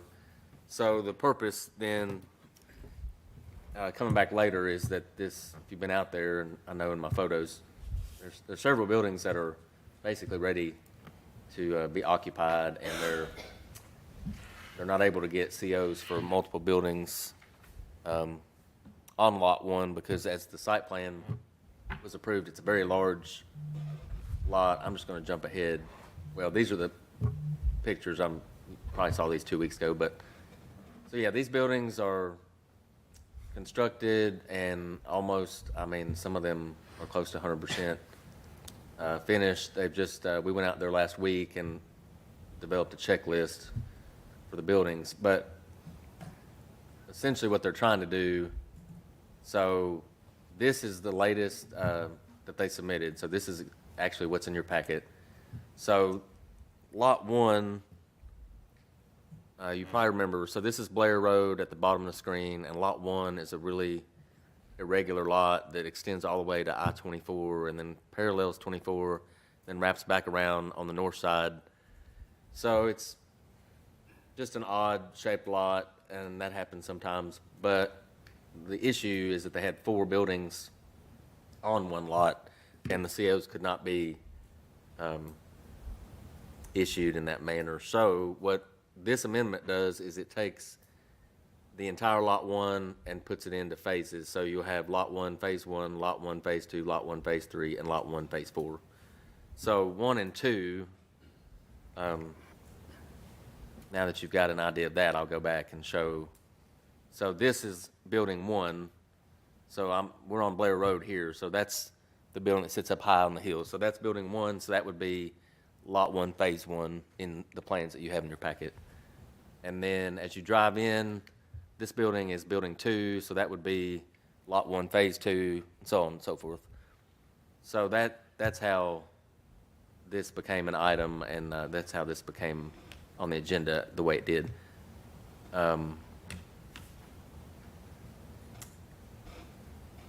This is the zoning map. I didn't go over this, but of course it's all zoned I-2. And this image shows how Lot 1 is shaped, again, with its irregular lines. Other than that, that's the change. It's not an engineering change to the site plan or an architectural change. It's just the phasing plan. And so that's the amendment, and I'll be happy to answer any questions. Thanks. Thank you, Mr. Logan. So with the phasing plan, they'll have to come back for us for approval for each phase. Is that correct? Let me see. So phase acceptance, rather. No, this would just basically be, if you approve this, then we will know at the building codes that when he asks for a CO for lot, or building 100, which is lot 1, phase 1, we will go out and what's in the shaded area, we'll make sure all that is completed on the site plan. And then whenever he gets ready for building 200, that'll be lot 1, phase 2. When he does building 300 and so forth. And as of right now, he's ready for building 100 and 200. So basically, lot 1, phase 1 and lot 1, phase 2 is pretty much done. Very good. Any other questions? Anyone? Thank you for the answer. Make a motion to accept as submitted. We have a motion to accept as submitted. Do we have a second? A second. We have a second. All in favor say aye. Aye. All opposed? Motion passes. On to our next item. Item number 11, bonds, letters of credit update, sir. Mr. Brown. Everyone should have the updated bond list in front of them. Everything is up to date. We did take a few of the maintenance bonds off because they were past the year period, and those, or a few of them were cash bonds, so those have been given back to the developer. Pretty much, if anybody's got any questions, we can go over them. If not, then that's about it on that item. Well, sir, you've done a good job with it. Thank you. And our next item, item number 12, discussion, new zoning ordinance and subdivision regulations. Mr. Brown, Mr. Logan, who wants to take this? I can take it. I don't have any real new information to add. I know some of you all saw the emails, I guess they were from last week. So, of course, there's a property owner area of town that is asking about their zoning. And so, I was out of town 2 weeks ago, so I don't really know what the discussion was about it at that time. But, of course, anybody that emails me, that individual asked me to share it with all of you all, so I did. I'm happy to do that. And I did invite that individual to the meeting. I don't know if they're here or not. Of course, they're not guaranteed that they can speak, but they're all welcome at any meeting anytime, so I did invite them and said that would at least put them in the same room with the decision makers, although they may or may not be able to speak at the podium depending on if the rules were suspended, whatnot. So that's all I have. I don't have structurally anything new to change or to add. I would say if there's some grammatical errors or a period missing, or I know maybe just a couple people have expressed that, that's something that could be cleaned up after this body's finished with it, and in between the time it goes to that time and the time it appears at BOMA. Very good. Thank you, sir. So with it being a discussion, let's have a discussion amongst ourselves in regards to the emails that were received. And is that something we can technically do? Okay, very good. You can. So, Ms. Sanders, if you'd like to start. I've got a couple pages of things that I wanted to go over. I went back through and read word for word the whole document again. I did mark quite a few things that we can take care of. I had a few concerns. There's still things used in the document. This may be something Evan mentioned that can be changed regardless, but the way they refer to LaVergne Planning Department, Ordinance Administrator, Planning Director, things that we don't use the same terms here unless we're thinking of changing those positions and names of those buildings, design review board, things like that. Did anyone else notice that? I remember it was in there, and we've discussed it a couple times, but. Right. And I thought that was supposed to be removed before we even got this one. I know this is a draft, but it's already marked that it's been approved by both BOMA and Planning Commission in April. Some of the other issues or questions that I had was on several pages, page 6, 7, then again on 84, it talks about compact developments, and it actually describes our traditional neighborhoods as being compact mixed use. We don't even have mixed use in all of our neighborhood zoning. So to me, that's kind of a conflict that it's being referenced that way. And I believe that was some of the paperwork that I had turned into Mr. Logan, was that the description and the chart didn't match.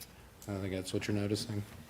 Yeah, and just the fact that they're describing in multiple areas that our goal, because I think this was in our planning principles, is we wanted compact neighborhoods with open space. I don't know, to me that doesn't fit what we're trying to accomplish. So I would certainly like to see that removed as a description. The estate residential has a 25-foot setback, but even R1 has 40. So I wasn't quite sure why. I don't remember us discussing it being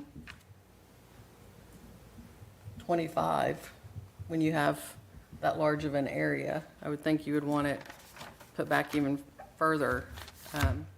On page 165 for bed and breakfast, it references that the owner or manager has to reside there. I thought we had discussed that the owner had to reside there, so I would like to see manager taken out so it matches home businesses where the owner, like live work, the owner has to live in that live work unit. So to me, I think manager should be stricken from multiple bullet points under bed and breakfast. I also thought we did away with signs in residential areas, and it has, I think, up to a 6-foot sign. And then we left out, we had discussed that meals could only be served to the guests that were staying there, and that's not in the description in here. On page 167, carnivals are allowed in the commercial, or the central commercial district, as well as the civic institutional district, and the hours are listed from 9 a.m. to 12 a.m., but group homes and independent living facilities are allowed in those areas as well. So I would think being able to stay open until midnight might be disturbing to those two particular entities. Maybe we should adjust those hours, at least if it's Monday through Friday, what might be considered work or school type hours. On page 173, where they go through home occupation, the last blurb, it almost is like something's missing. It says and then there's nothing else. That could just be a typo. I couldn't recall any other items that we wanted added to it, but I didn't know if maybe someone else had wanted something added and it didn't go in. Then on 191, page 191, we talk about wrought iron fencing. Is the only type of fencing allowed in the overlay districts. So my question is, some of the overlay districts have some estate residential. If they want to put a fence up, is that saying that all they could do, would that also apply to homes? So they couldn't have any kind of privacy fencing if they wanted it? It'd be wrought iron fencing for the overlay. Yeah, that's not a privacy fence though. There wouldn't be a way to make that a privacy fence, like if they had a swimming pool or something like that? Randolph, how does fencing with swimming pools work? 1 foot tall. And obviously, if you're looking at like wrought iron, you want to make it so that you can't pass through pickets, I guess, so to speak, between in the fencing itself, but, I mean, a lot of pools you'll see are wrapped in wrought iron. So, you know, they're chain link, they're wooden privacy fence, they're vinyl privacy fence, they're all kinds of fences. So the only thing that is particular about the pool is the height. 4-foot barrier. It's just a really expensive fencing, so to put that on a resident, I thought that was a little extreme. On page 196, vinyl siding is allowed for live work, but nothing else. I don't remember us discussing that. I wouldn't think it should be allowed for live work if it's not allowed for the other types of structures. On page 198, common entrances, interior corridors for apartments and condos is part of the definition. I know that was brought up by Mr. Rutledge as safety issue. I know there's been stories on the news about it being safety issues in some areas, and we have it listed as being part of our definition.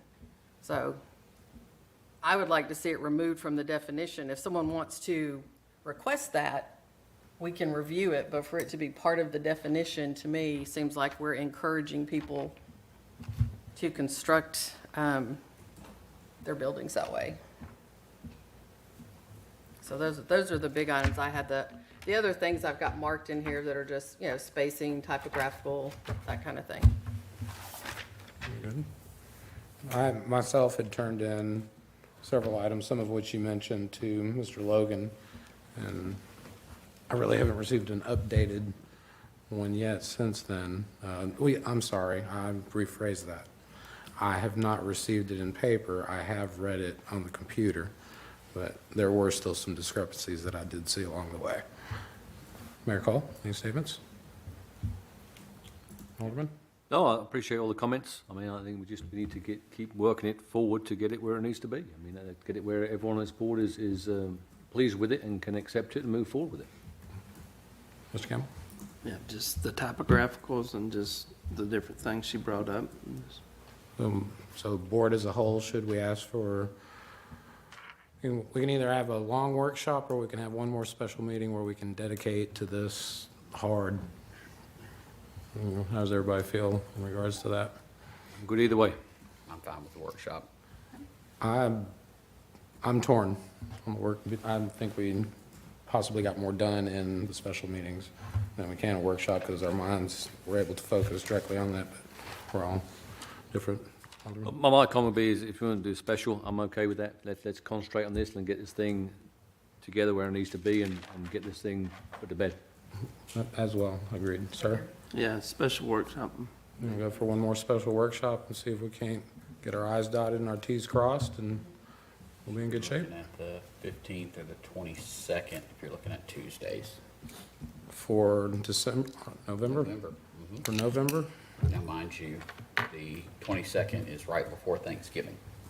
Yeah. Mm. And the 15th is our workshop, regular workshop for planning commission.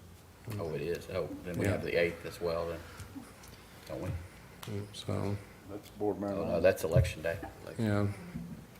Election day. You want to leave with Bo to find out and figure a date that's going to work for not interfering with anything else? Does Melissa need to be present? That's up to you all. I would No, appreciate it. I didn't know if she, I don't know. I personally would appreciate it. Anyone else? I think we need to get this pushed through, and Yes. we've been dragging on. Let's get everyone together and get this thing, go through it, and then let everyone mark up what we need to do, and then we get a final draft quote put together. Very good. The first was not a date, but if Melissa's coming, I doubt, is that a week from today? Yeah, if the first. So I doubt, she might be able to. Are y'all open the first? We also have the 14th, 21st as well, which are Mondays. I don't see anything on my calendar.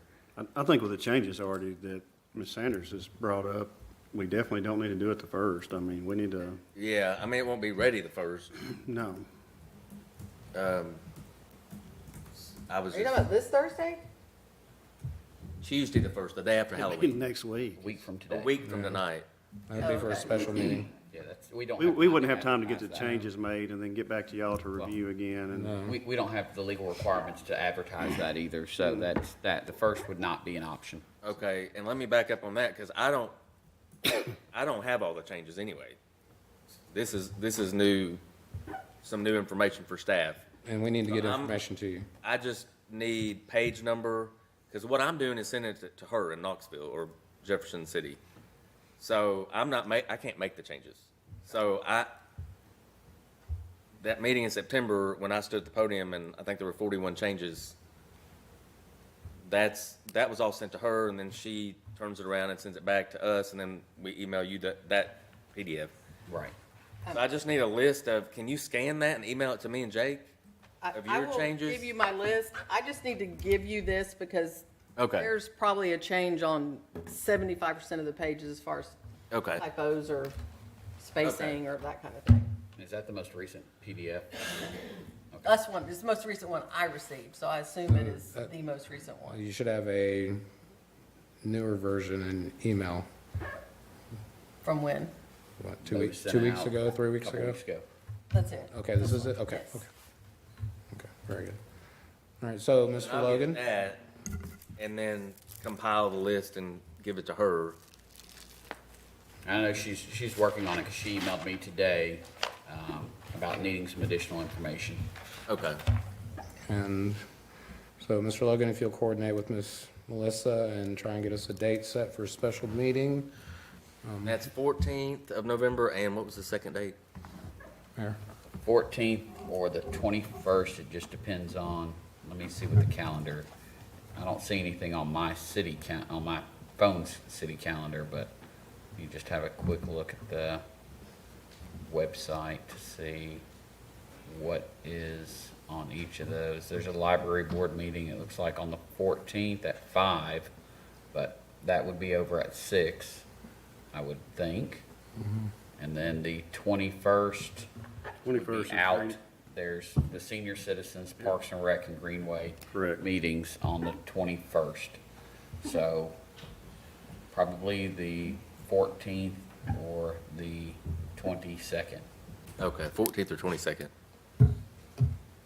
Okay, we'll try for one of those dates. If you can work through that and get back with us, Yeah. will be greatly appreciated. If not, we'll circle around for next month or do a long workshop. There you go.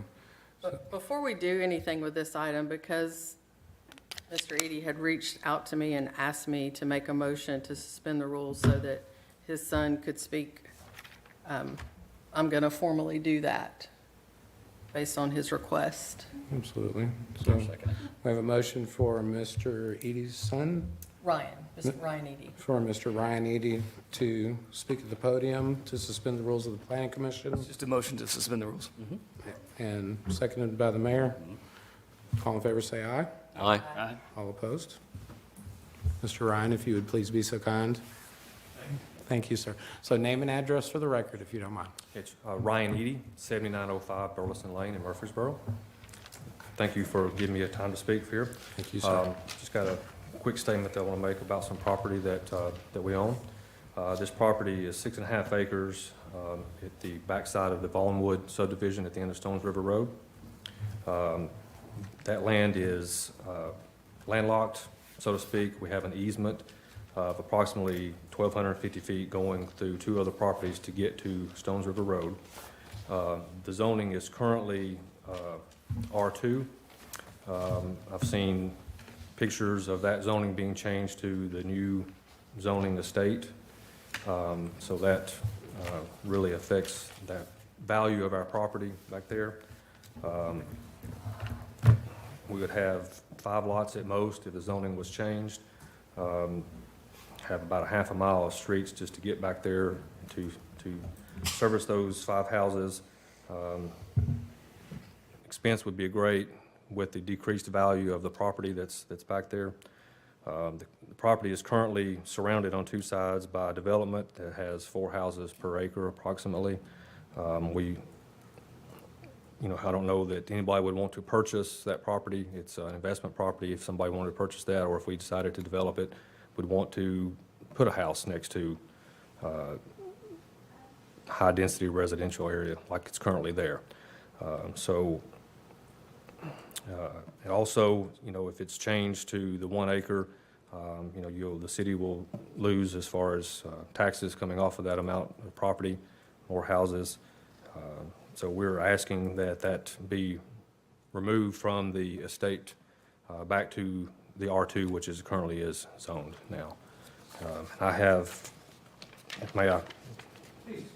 Yes, sir. This is the question.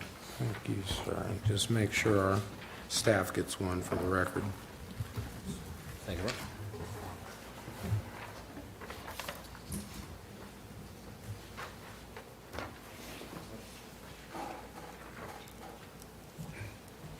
That's good. Yeah, that's good. The X is the property that we own on the backside of the Vaughnwood subdivision. I've drawn a line in showing the approximate location of the easement that's coming up off of Stones River Road. And you can see that it's surrounded pretty much on 3 sides there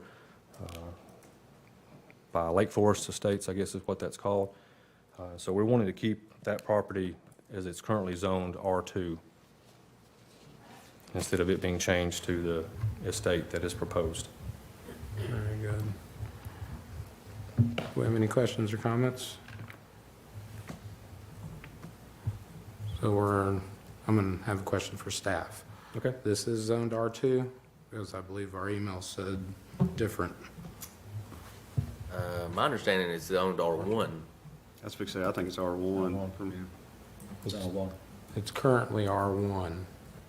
Okay, I'll relook it, I looked it up and it was R2. So, whenever I'm looking at the city's website, which is not up to date fully, I know that, but it does show that as R2. Okay, that's where I got my information Okay, from. thank you. Sure. We just want to lock that down that it is R2. I was under the impression that it was a different zoning. Our R2 is a little bit more easier to work with at times for us, so. Myself as a plan commissioner, once I received your email, we have a sunshine law that we cannot talk amongst each other. Sure. In regards to the property, but I did go to staff. Mr. Brown was kind enough to meet with me, Okay. and we discussed it for probably 30 minutes in the hallway, and we'll proceed forward accordingly. Okay. So we are listening and we are hearing you, so just Thank bear you, with that's us. all we ask. Please keep in touch with Mr. Logan. Okay. So that if we have a special workshop, which we just discussed, that you and your father can be there. Sure. And we will happily take any input from you, and you can know firsthand what's going on with your property, not only just for yourself, but any citizen is welcome to participate and give us input. Okay. So, but thank you very much. That is Thank you for your exactly time. Appreciate what we it. needed. Thank you. So we will carry that discussion on to workshop. Back into regular rules. Oh, You don't have a vote. You just say we're gonna go back into regular rules. Oh, okay. So we're going back to our regular meeting rules and suspending it so the customer could speak with us. Thank you very much once again. If there's any questions or comments from the board? Meeting adjourned. Thank you, everyone.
Good evening and welcome to the Board of Mayor and Alderman meeting. It is November 1st, 2022, and it is at 7 p.m.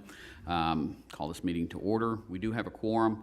Tonight, the prayer will be with Vice Mayor No, and the Pledge of Allegiance will be with Dr. Bill Burns. If everyone will please rise for the prayer and the pledge. Let us pray. Our most graciously and heavenly Father, we come before you this evening with humble hearts, open minds, bowed heads.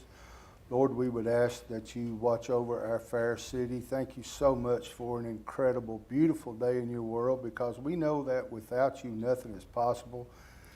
Lord, we ask that you help this board make decisions that will benefit all of LaVergne and its citizens. And these things we ask through your Son, Jesus Christ. Amen. Amen.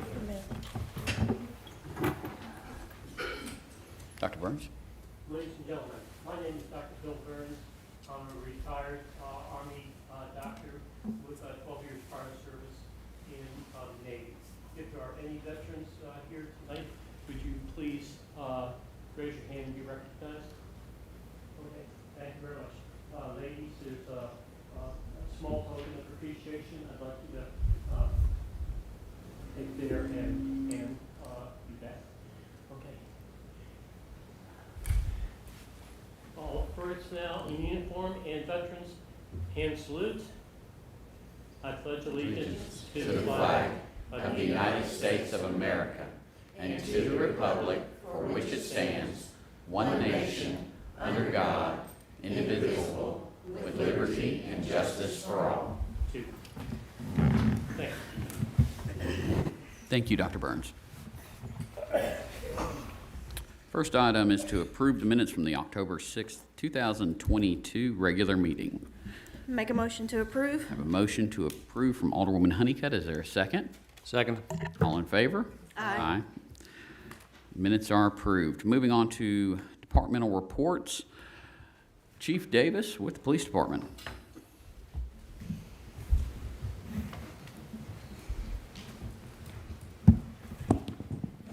Mayor, Vice Mayor, Alderman, you have your current summary for the month of October in your packet here. Just like a broken record here, same thing every month. This month, we had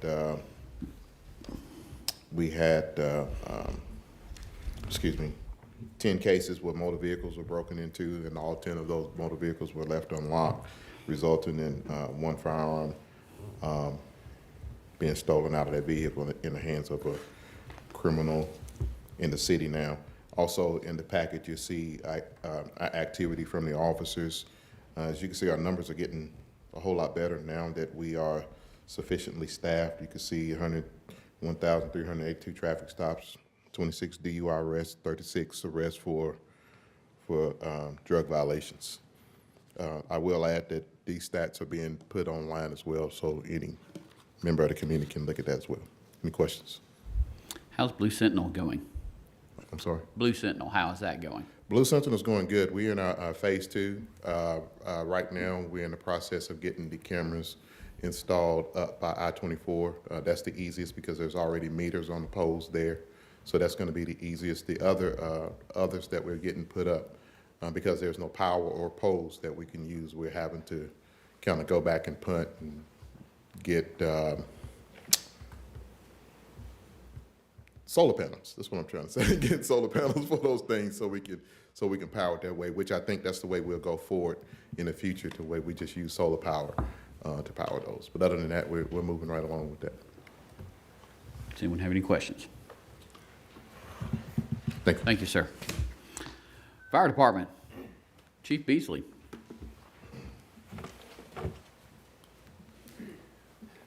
Thank you, Mayor and Vice Mayor, Alderman. I trust that y'all have had an opportunity to review the reports, and as you can see, there's no new trends. We're on par with everything that we do month to month. Nothing unusual to talk about within the reports. I do have a couple of things worth mentioning that are happening this week and next week, if y'all don't mind. Obviously, we know that there's a groundbreaking for new Fire Station 41. This week is a monumentous occasion. Obviously, it's long overdue, and thank you to the Board, Mayor, and Alderman for securing the funds to make that happen. Additionally, we have next week 4 recruits graduating fire school be the first time the LaVergne Fire and Rescue has invested in a fire school itself. So with these 4 people that are graduating, 4 people that have done exceptionally well. Been on campus with them multiple times in the last 10 weeks that they've been there and watched and participated in their training. Our fire instructors have been part of the recruit training, so we've not just sent somebody off to be trained, so we participated in that. It's a great partnership between Murfreesboro Fire and Rescue and Lebanon Fire Department, so it's a great product. 2 of those individuals came from our Fire Explorer program, so we've invested in this community and continue to do good work with those young people in the high school. It's great to hear. Do y'all have any questions? Thank you, sir. Parks and Recreation Department, Mr. David McGowan.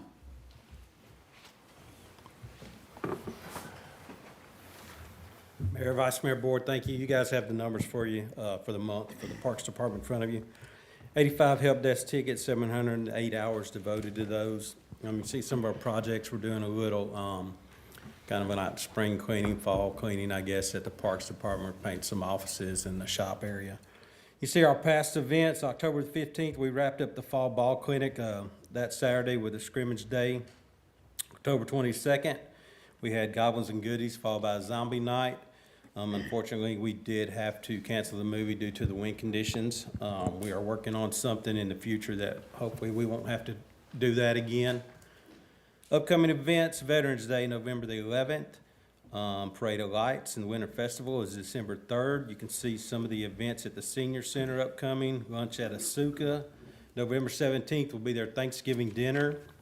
Upcoming meetings, Park and Rec on November 21st and the Greenway on the 21st.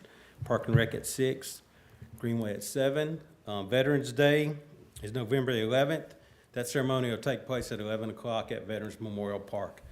Weather permitting at the Wall. If we run into some rain, we will move that to Pavilion A as we have in the past. Flags can be purchased for $10. They will be displayed during the ceremony. Those are yours to take home after the ceremony. Your veterans' information will be displayed on those. Bricks for the wall are still available. They're $35. Each brick up to 4 lines, 21 characters per line. Forms are available on the city's webpage, or you can call the Parks office at 615-793-3224. Snow rink, we're planning on setting that back up. We plan to open up on December 1st. It'll run through the 17th. Thursday through Sunday will be the days of operation. Thursday will be 4 to 8, Saturday 12 to 8. Sunday will be from 1 to 5. That Sunday, December 4th, that 1 p.m. time slot right now is going to be limited to families with special needs. So if we have a good turnout and we need to extend that further, we will. So that's something new we're going to try this year to try to offer a little something for everyone. We're not going to have online registration this year. It's all going to be in person. I don't think the rink wasn't full enough last year to kind of warrant online registration this year. We will be accepting canned goods and unopened and unwrapped toys that we will donate those to the PD for Christmas. Any questions?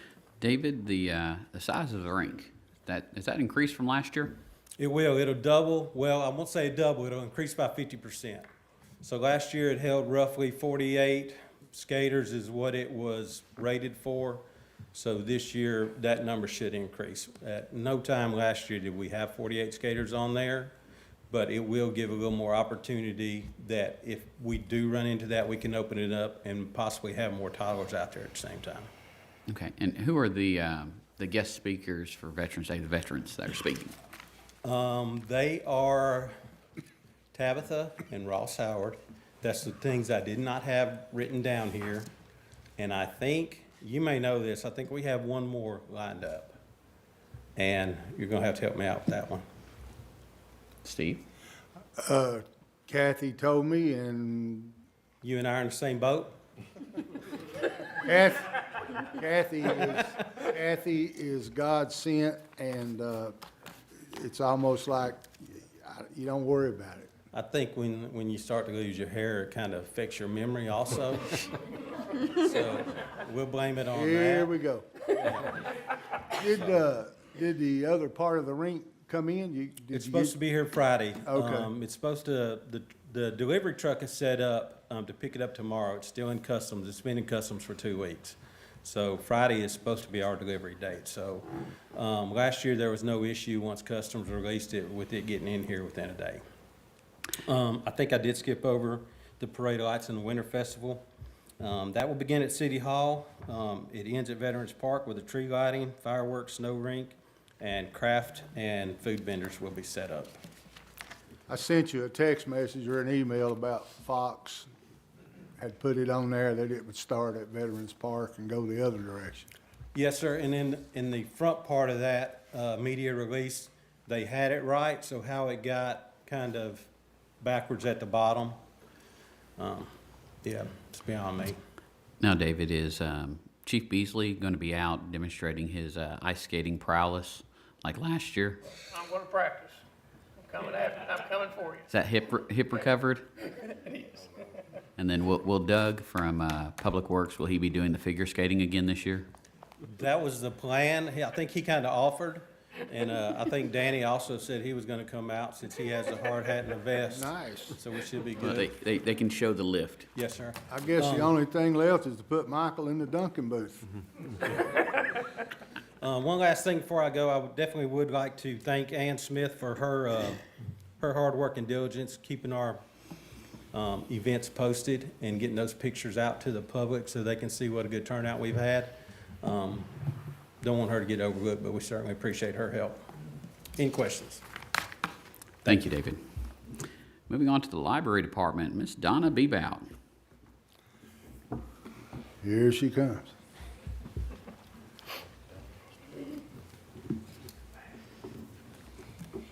Mayor, Vice Mayor, Alderman, good evening. For the month of October, our attendance was up. We were so excited, 2,857. And our circulation was also up, 3,115.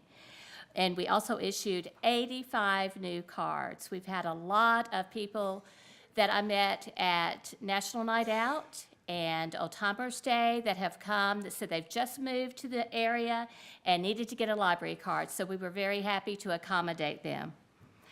We had 19 programs for ages birth to 17 and 5 for ages 18 and up. We're building those programs back up slowly but surely. Want to talk a little bit about our Saturday movies at the library. Those also have had really good attendance. We just watched Hocus Pocus, the original, this past Saturday. We had several children who really enjoyed that.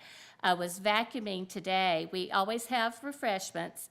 And I was vacuuming today, and something kept hitting, and I finally looked, and there were Skittles and M&Ms that were hid in my carpet, our carpet. So it was very interesting. So we had to get down and start picking those up, but it was fun. November the 12th, we're going to be having a Charlie Brown movie marathon, and of course, it can't be November without Charlie Brown's Thanksgiving. So families, come on out, enjoy the movie. We have a wonderful TV, and it's just great to get in that meeting room and watch a good movie and have good refreshments. Tonight, I wanted to talk just a few moments about a couple of programs that we have monthly.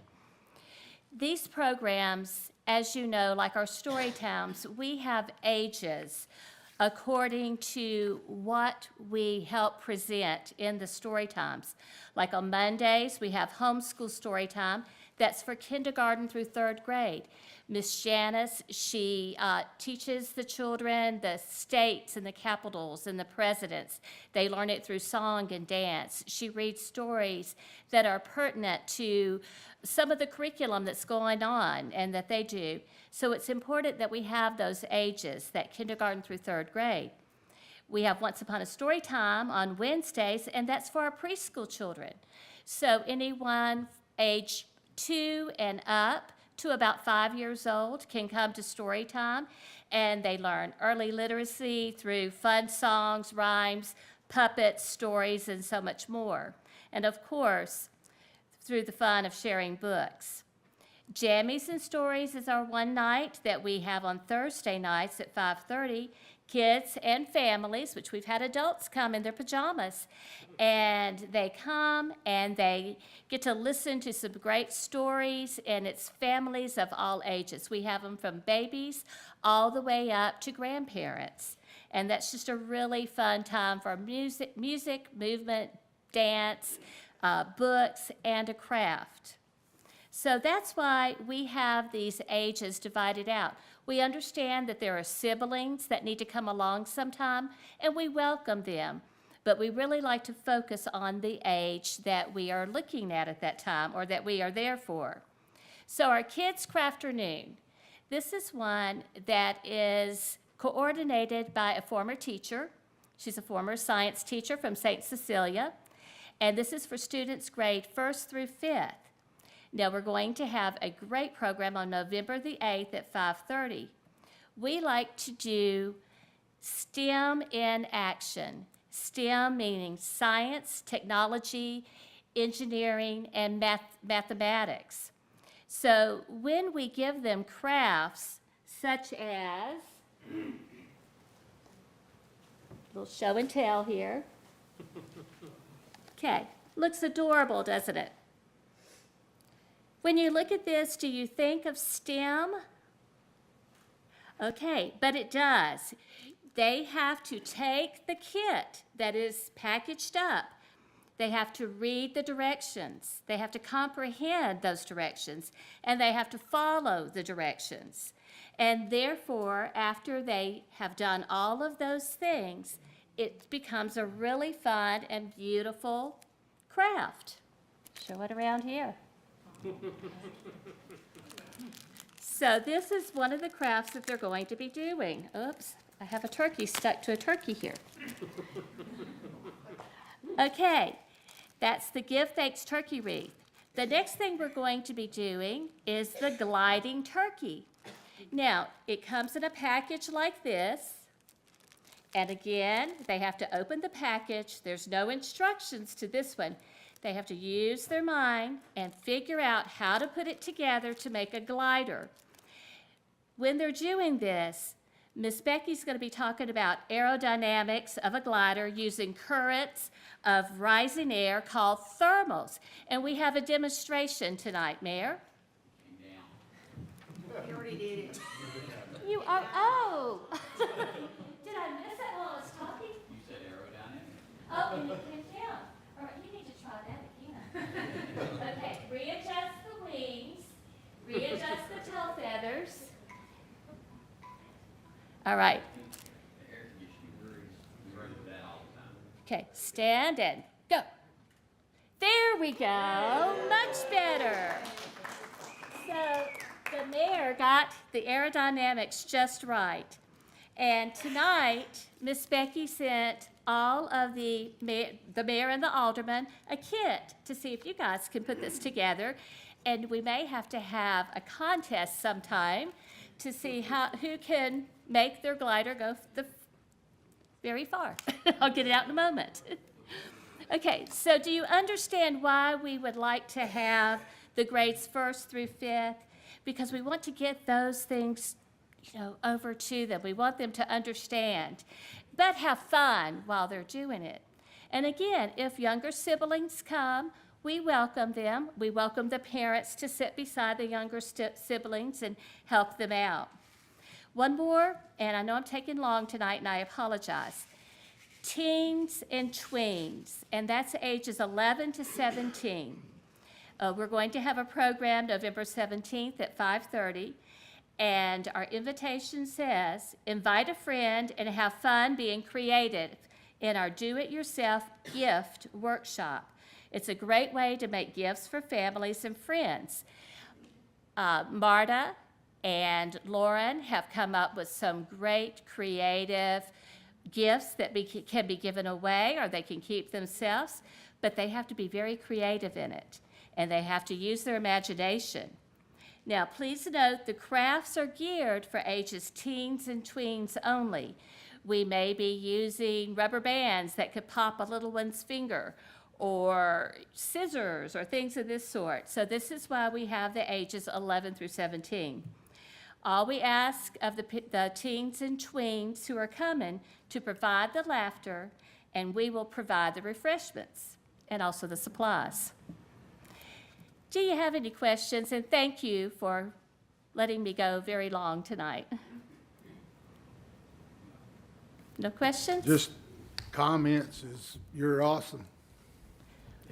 Our team is awesome. Your team is awesome.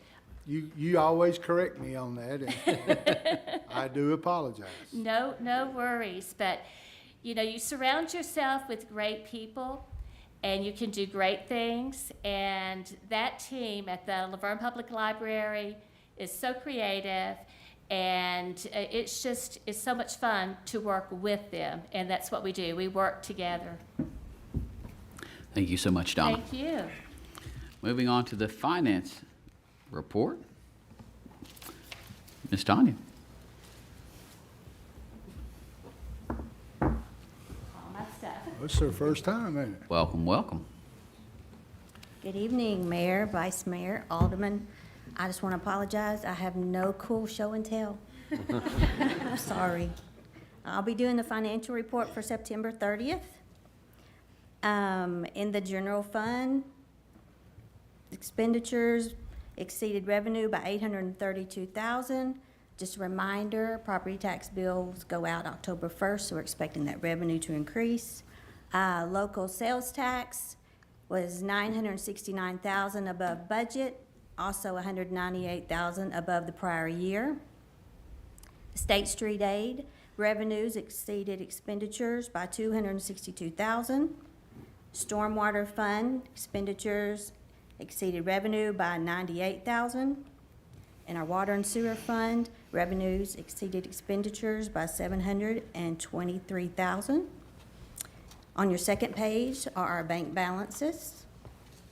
Then on our third page, we're doing comparison to prior year. The general fund revenue was down $67,000, expenditures up $65,000. Water and sewer fund revenue was up $83,000, expenses were up $172,000.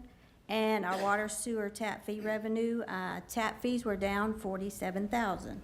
I also wanted to make you aware, today we did receive the second half of the ARPA money, which was in the amount of $5,298,000. That is amazing. Questions? Thank you so much. You have been training good, Phyllis. She did great. Yes. I think she did better than I did. Next up, we have Mr. Danny Campbell with the water treatment plant. Good evening, Mayor, Vice Mayor, Board. First, I want to say thank you to David to inviting me to go ice skating. I've been practicing my triple axel, so I'll show that off. I hope you've had the opportunity to review our monthly report for November. One thing I would like to mention is Infomark was able to take part in the Goblins and Goodies event on the 22nd, and we always enjoy doing the city events and taking part in that, so we appreciate the opportunity for that. Do you have any questions about our report? As usual, can you speak to the customer complaints? I sure can. In the month of November, we had one customer complaint for high pressure. And when our inspector went out to check the pressure, it was about 105 PSI. So we advised the customer to take a look at their pressure reducing valve. This seems to have failed in the open position, allowing too much pressure for their home. Question, bleacher pump number 3. Yes, sir. What's going on with that? Yeah, that went into alarm earlier this month for an overcurrent failure. We're currently working with Ecotech on what would be a better option, whether replacing the pump or purchasing a new smaller size pump that could work with the current SCADA upgrade project that we're going through. So we're gathering up information, speaking with the city about that and trying to find the best option for the plant that's for treatment purposes and financially responsible for that. Thank you. And then Danny, can you speak to the spare super pulsator vacuum pump as far as where we are? I know that was a 6-month window, but where are we with that? Yes, so there's been a delay in that, in the delivery of that, a postponement, so we're working with Walter A. Wood for that. They've keep updating us on, oh, it's been postponed, been postponed. The expected receipt date is the end of December at this point, so. Okay. That's just the bearings that are bad. Yes, Okay. sir, and it's our spare, so we do still have the 2 working pumps, but we're waiting on that spare, so we have some redundancy. Any other questions? Thank you, sir. Thank you. Moving on to old business, second reading 2022-23, an ordinance to amend the fiscal year 2022-2023 general fund budget. Need a motion to approve or deny? Make a motion to approve. Have a motion to approve from Alderman Coates. Is there a second? I second. Second from Alderwoman Honeycutt. All in favor say aye. Aye. Opposed? Motion passes. Moving on to the consent agenda. Need a motion to approve or deny? Make Motion to approve. Have a motion to approve from Vice Mayor No. Is there a second? I second. Second from Alderwoman Honeycutt. All in favor? Aye. Aye. Motion passes. Moving on to new business, first reading ordinance 2022-24, an ordinance to amend the fiscal year 2022-2023 fire impact fee fund budget. Need a motion to approve or deny? Motion to approve. Have a motion to approve from Alderman Coates. Is there a second? Second. Second from Vice Mayor No. All in favor? Aye. Motion passes. First reading ordinance 2022-25, an ordinance to amend the fiscal year 2022-2023 general fund budget. Need a motion to approve or deny? Make a motion to approve. Have a motion to approve from Alderwoman Honeycutt. Is there a second? I'll second. Second from Vice Mayor No. All in favor? Aye. Motion passes. Resolution 2022-25, a resolution to amend the employee handbook. Need a motion to approve or deny? Motion to approve. Have a motion to approve from Vice Mayor No. Is there a second? Second. Second from Alderman Coates. All in favor? Aye. Motion passes. Number 8, motion to approve a tender and completion agreement with United States Fire Insurance Company for the completion of the 24-inch water main project from the Stones River Roundabout to the water treatment plant. Need a motion to approve or deny? Make a motion to approve. Have a motion to approve from Alderman Coates. Is there a second? Second. Second from Alderwoman Honeycutt. All in favor? Aye. Motion's approved. Motion to approve a letter of intent from PG Stones River Partners for the purchase of 169 Stones River Road, Fire Station Number 41. Need a motion to approve or deny? Motion to approve. Have a motion to approve from Vice Mayor No. Is there a second? Second. Second from Alderman Coates. All in favor? Aye. Aye. Motion passes. Motion to approve a rental agreement with Life Point Church to use their facilities for the city's annual employee Christmas party. Need a motion to approve or deny? Motion to approve. Have a motion to approve from Alderwoman Honeycutt. Is there a second? Second. Second from Vice Mayor No. All in favor? Aye. Aye. Opposed? Motion passes. Last item on the agenda is going to be appoint or remove board and committee members. We have the library board with 1 term vacant. We do have 1 applicant, which is Carissa Benton. Need a motion to appoint Ms. Benton. I'll make a motion to appoint Carissa Benton. We have a motion to appoint Carissa Benton from Vice Mayor No. I'll second it. All in favor? Aye. Motion passes. Moving on to Mayor and Alderman comments. Alderwoman Honeycutt. Well, considering this is my last meeting, I jotted a few notes down. First of all, it's been an honor to be a part of this board.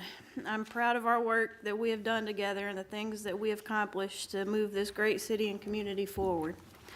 I would like to thank the board for their confidence in me to serve and for our police, fire, and all of our staff and their hard work each day keeping our city safe and taking care of our residents. I'm so proud of the pay increases that we passed this year and hope they all know how much they are appreciated and how much that was well deserved. Again, it's been my pleasure to serve with you all. well, most of you. I think, with that being said, I think someone in purple would do a very good job and do well in this chair next month, and I encourage everyone to get out and vote. And speaking of the color purple, grape just so happens to be my favorite flavor of Kool-Aid. Thank you guys again. Thank you. Alderman Coates. Hope everyone enjoyed the trick-or-treat last night. I'd like to thank the police department for keeping our roads safe with the children around them. Appreciate that, thank you. And not to forget Veterans Day, November the 11th. And also, make sure you come out and vote. Thank you. Thank you. Vice Mayor, no.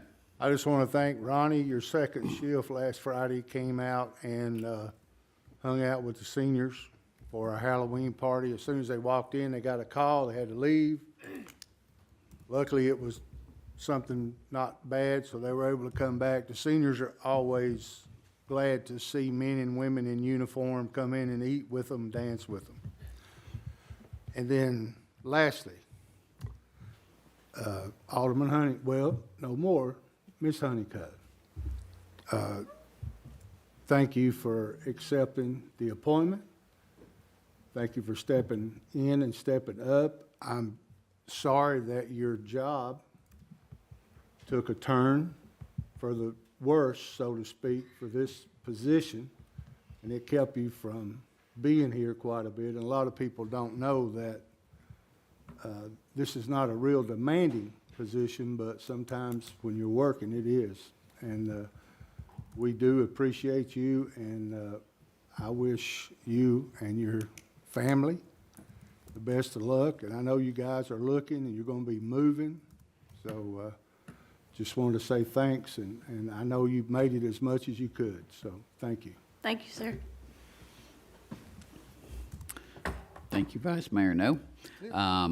I want to take a moment and thank Chief Davis and the police department for Halloween. I saw many cops out patrolling streets with blue lights. I also saw several out handing out candy from blue buckets in their car. So that is a great way to engage the community that's out and about. And I've not heard any reports of anyone getting hurt. So that's a great thing to hear. Just want to reflect. It's been 4 years, and it's been an amazing 4 years. We've had a lot of stuff done. We've gotten the CMAQ grant, and that's going to get going now that we've accepted that contract. So we will see sidewalks and crosswalks on Murfreesboro Road.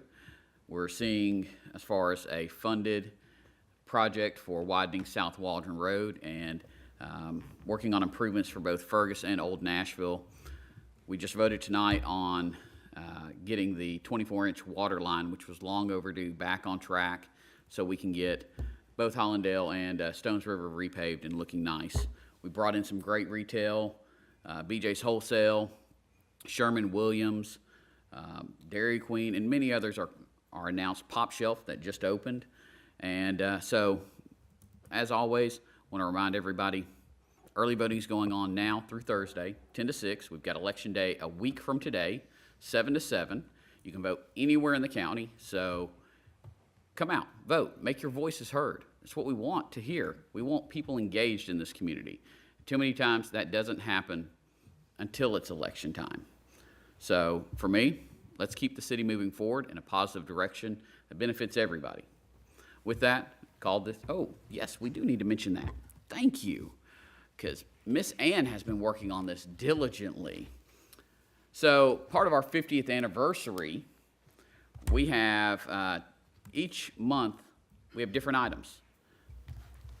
So this one, we have the cookbook. It is available digitally on the city's website. You can download it, you can print out your own copies if you want, or just use it on a tablet, e-reader, however you would like to. Lots of great items and recipes from our residents in the community, some from our staff, and I've even heard that Ann Smith's going to start cooking some for us every so often. Her and Phyllis. So Bruce can greenlight that. But with that, let's have a great rest of the week. Call this meeting adjourned.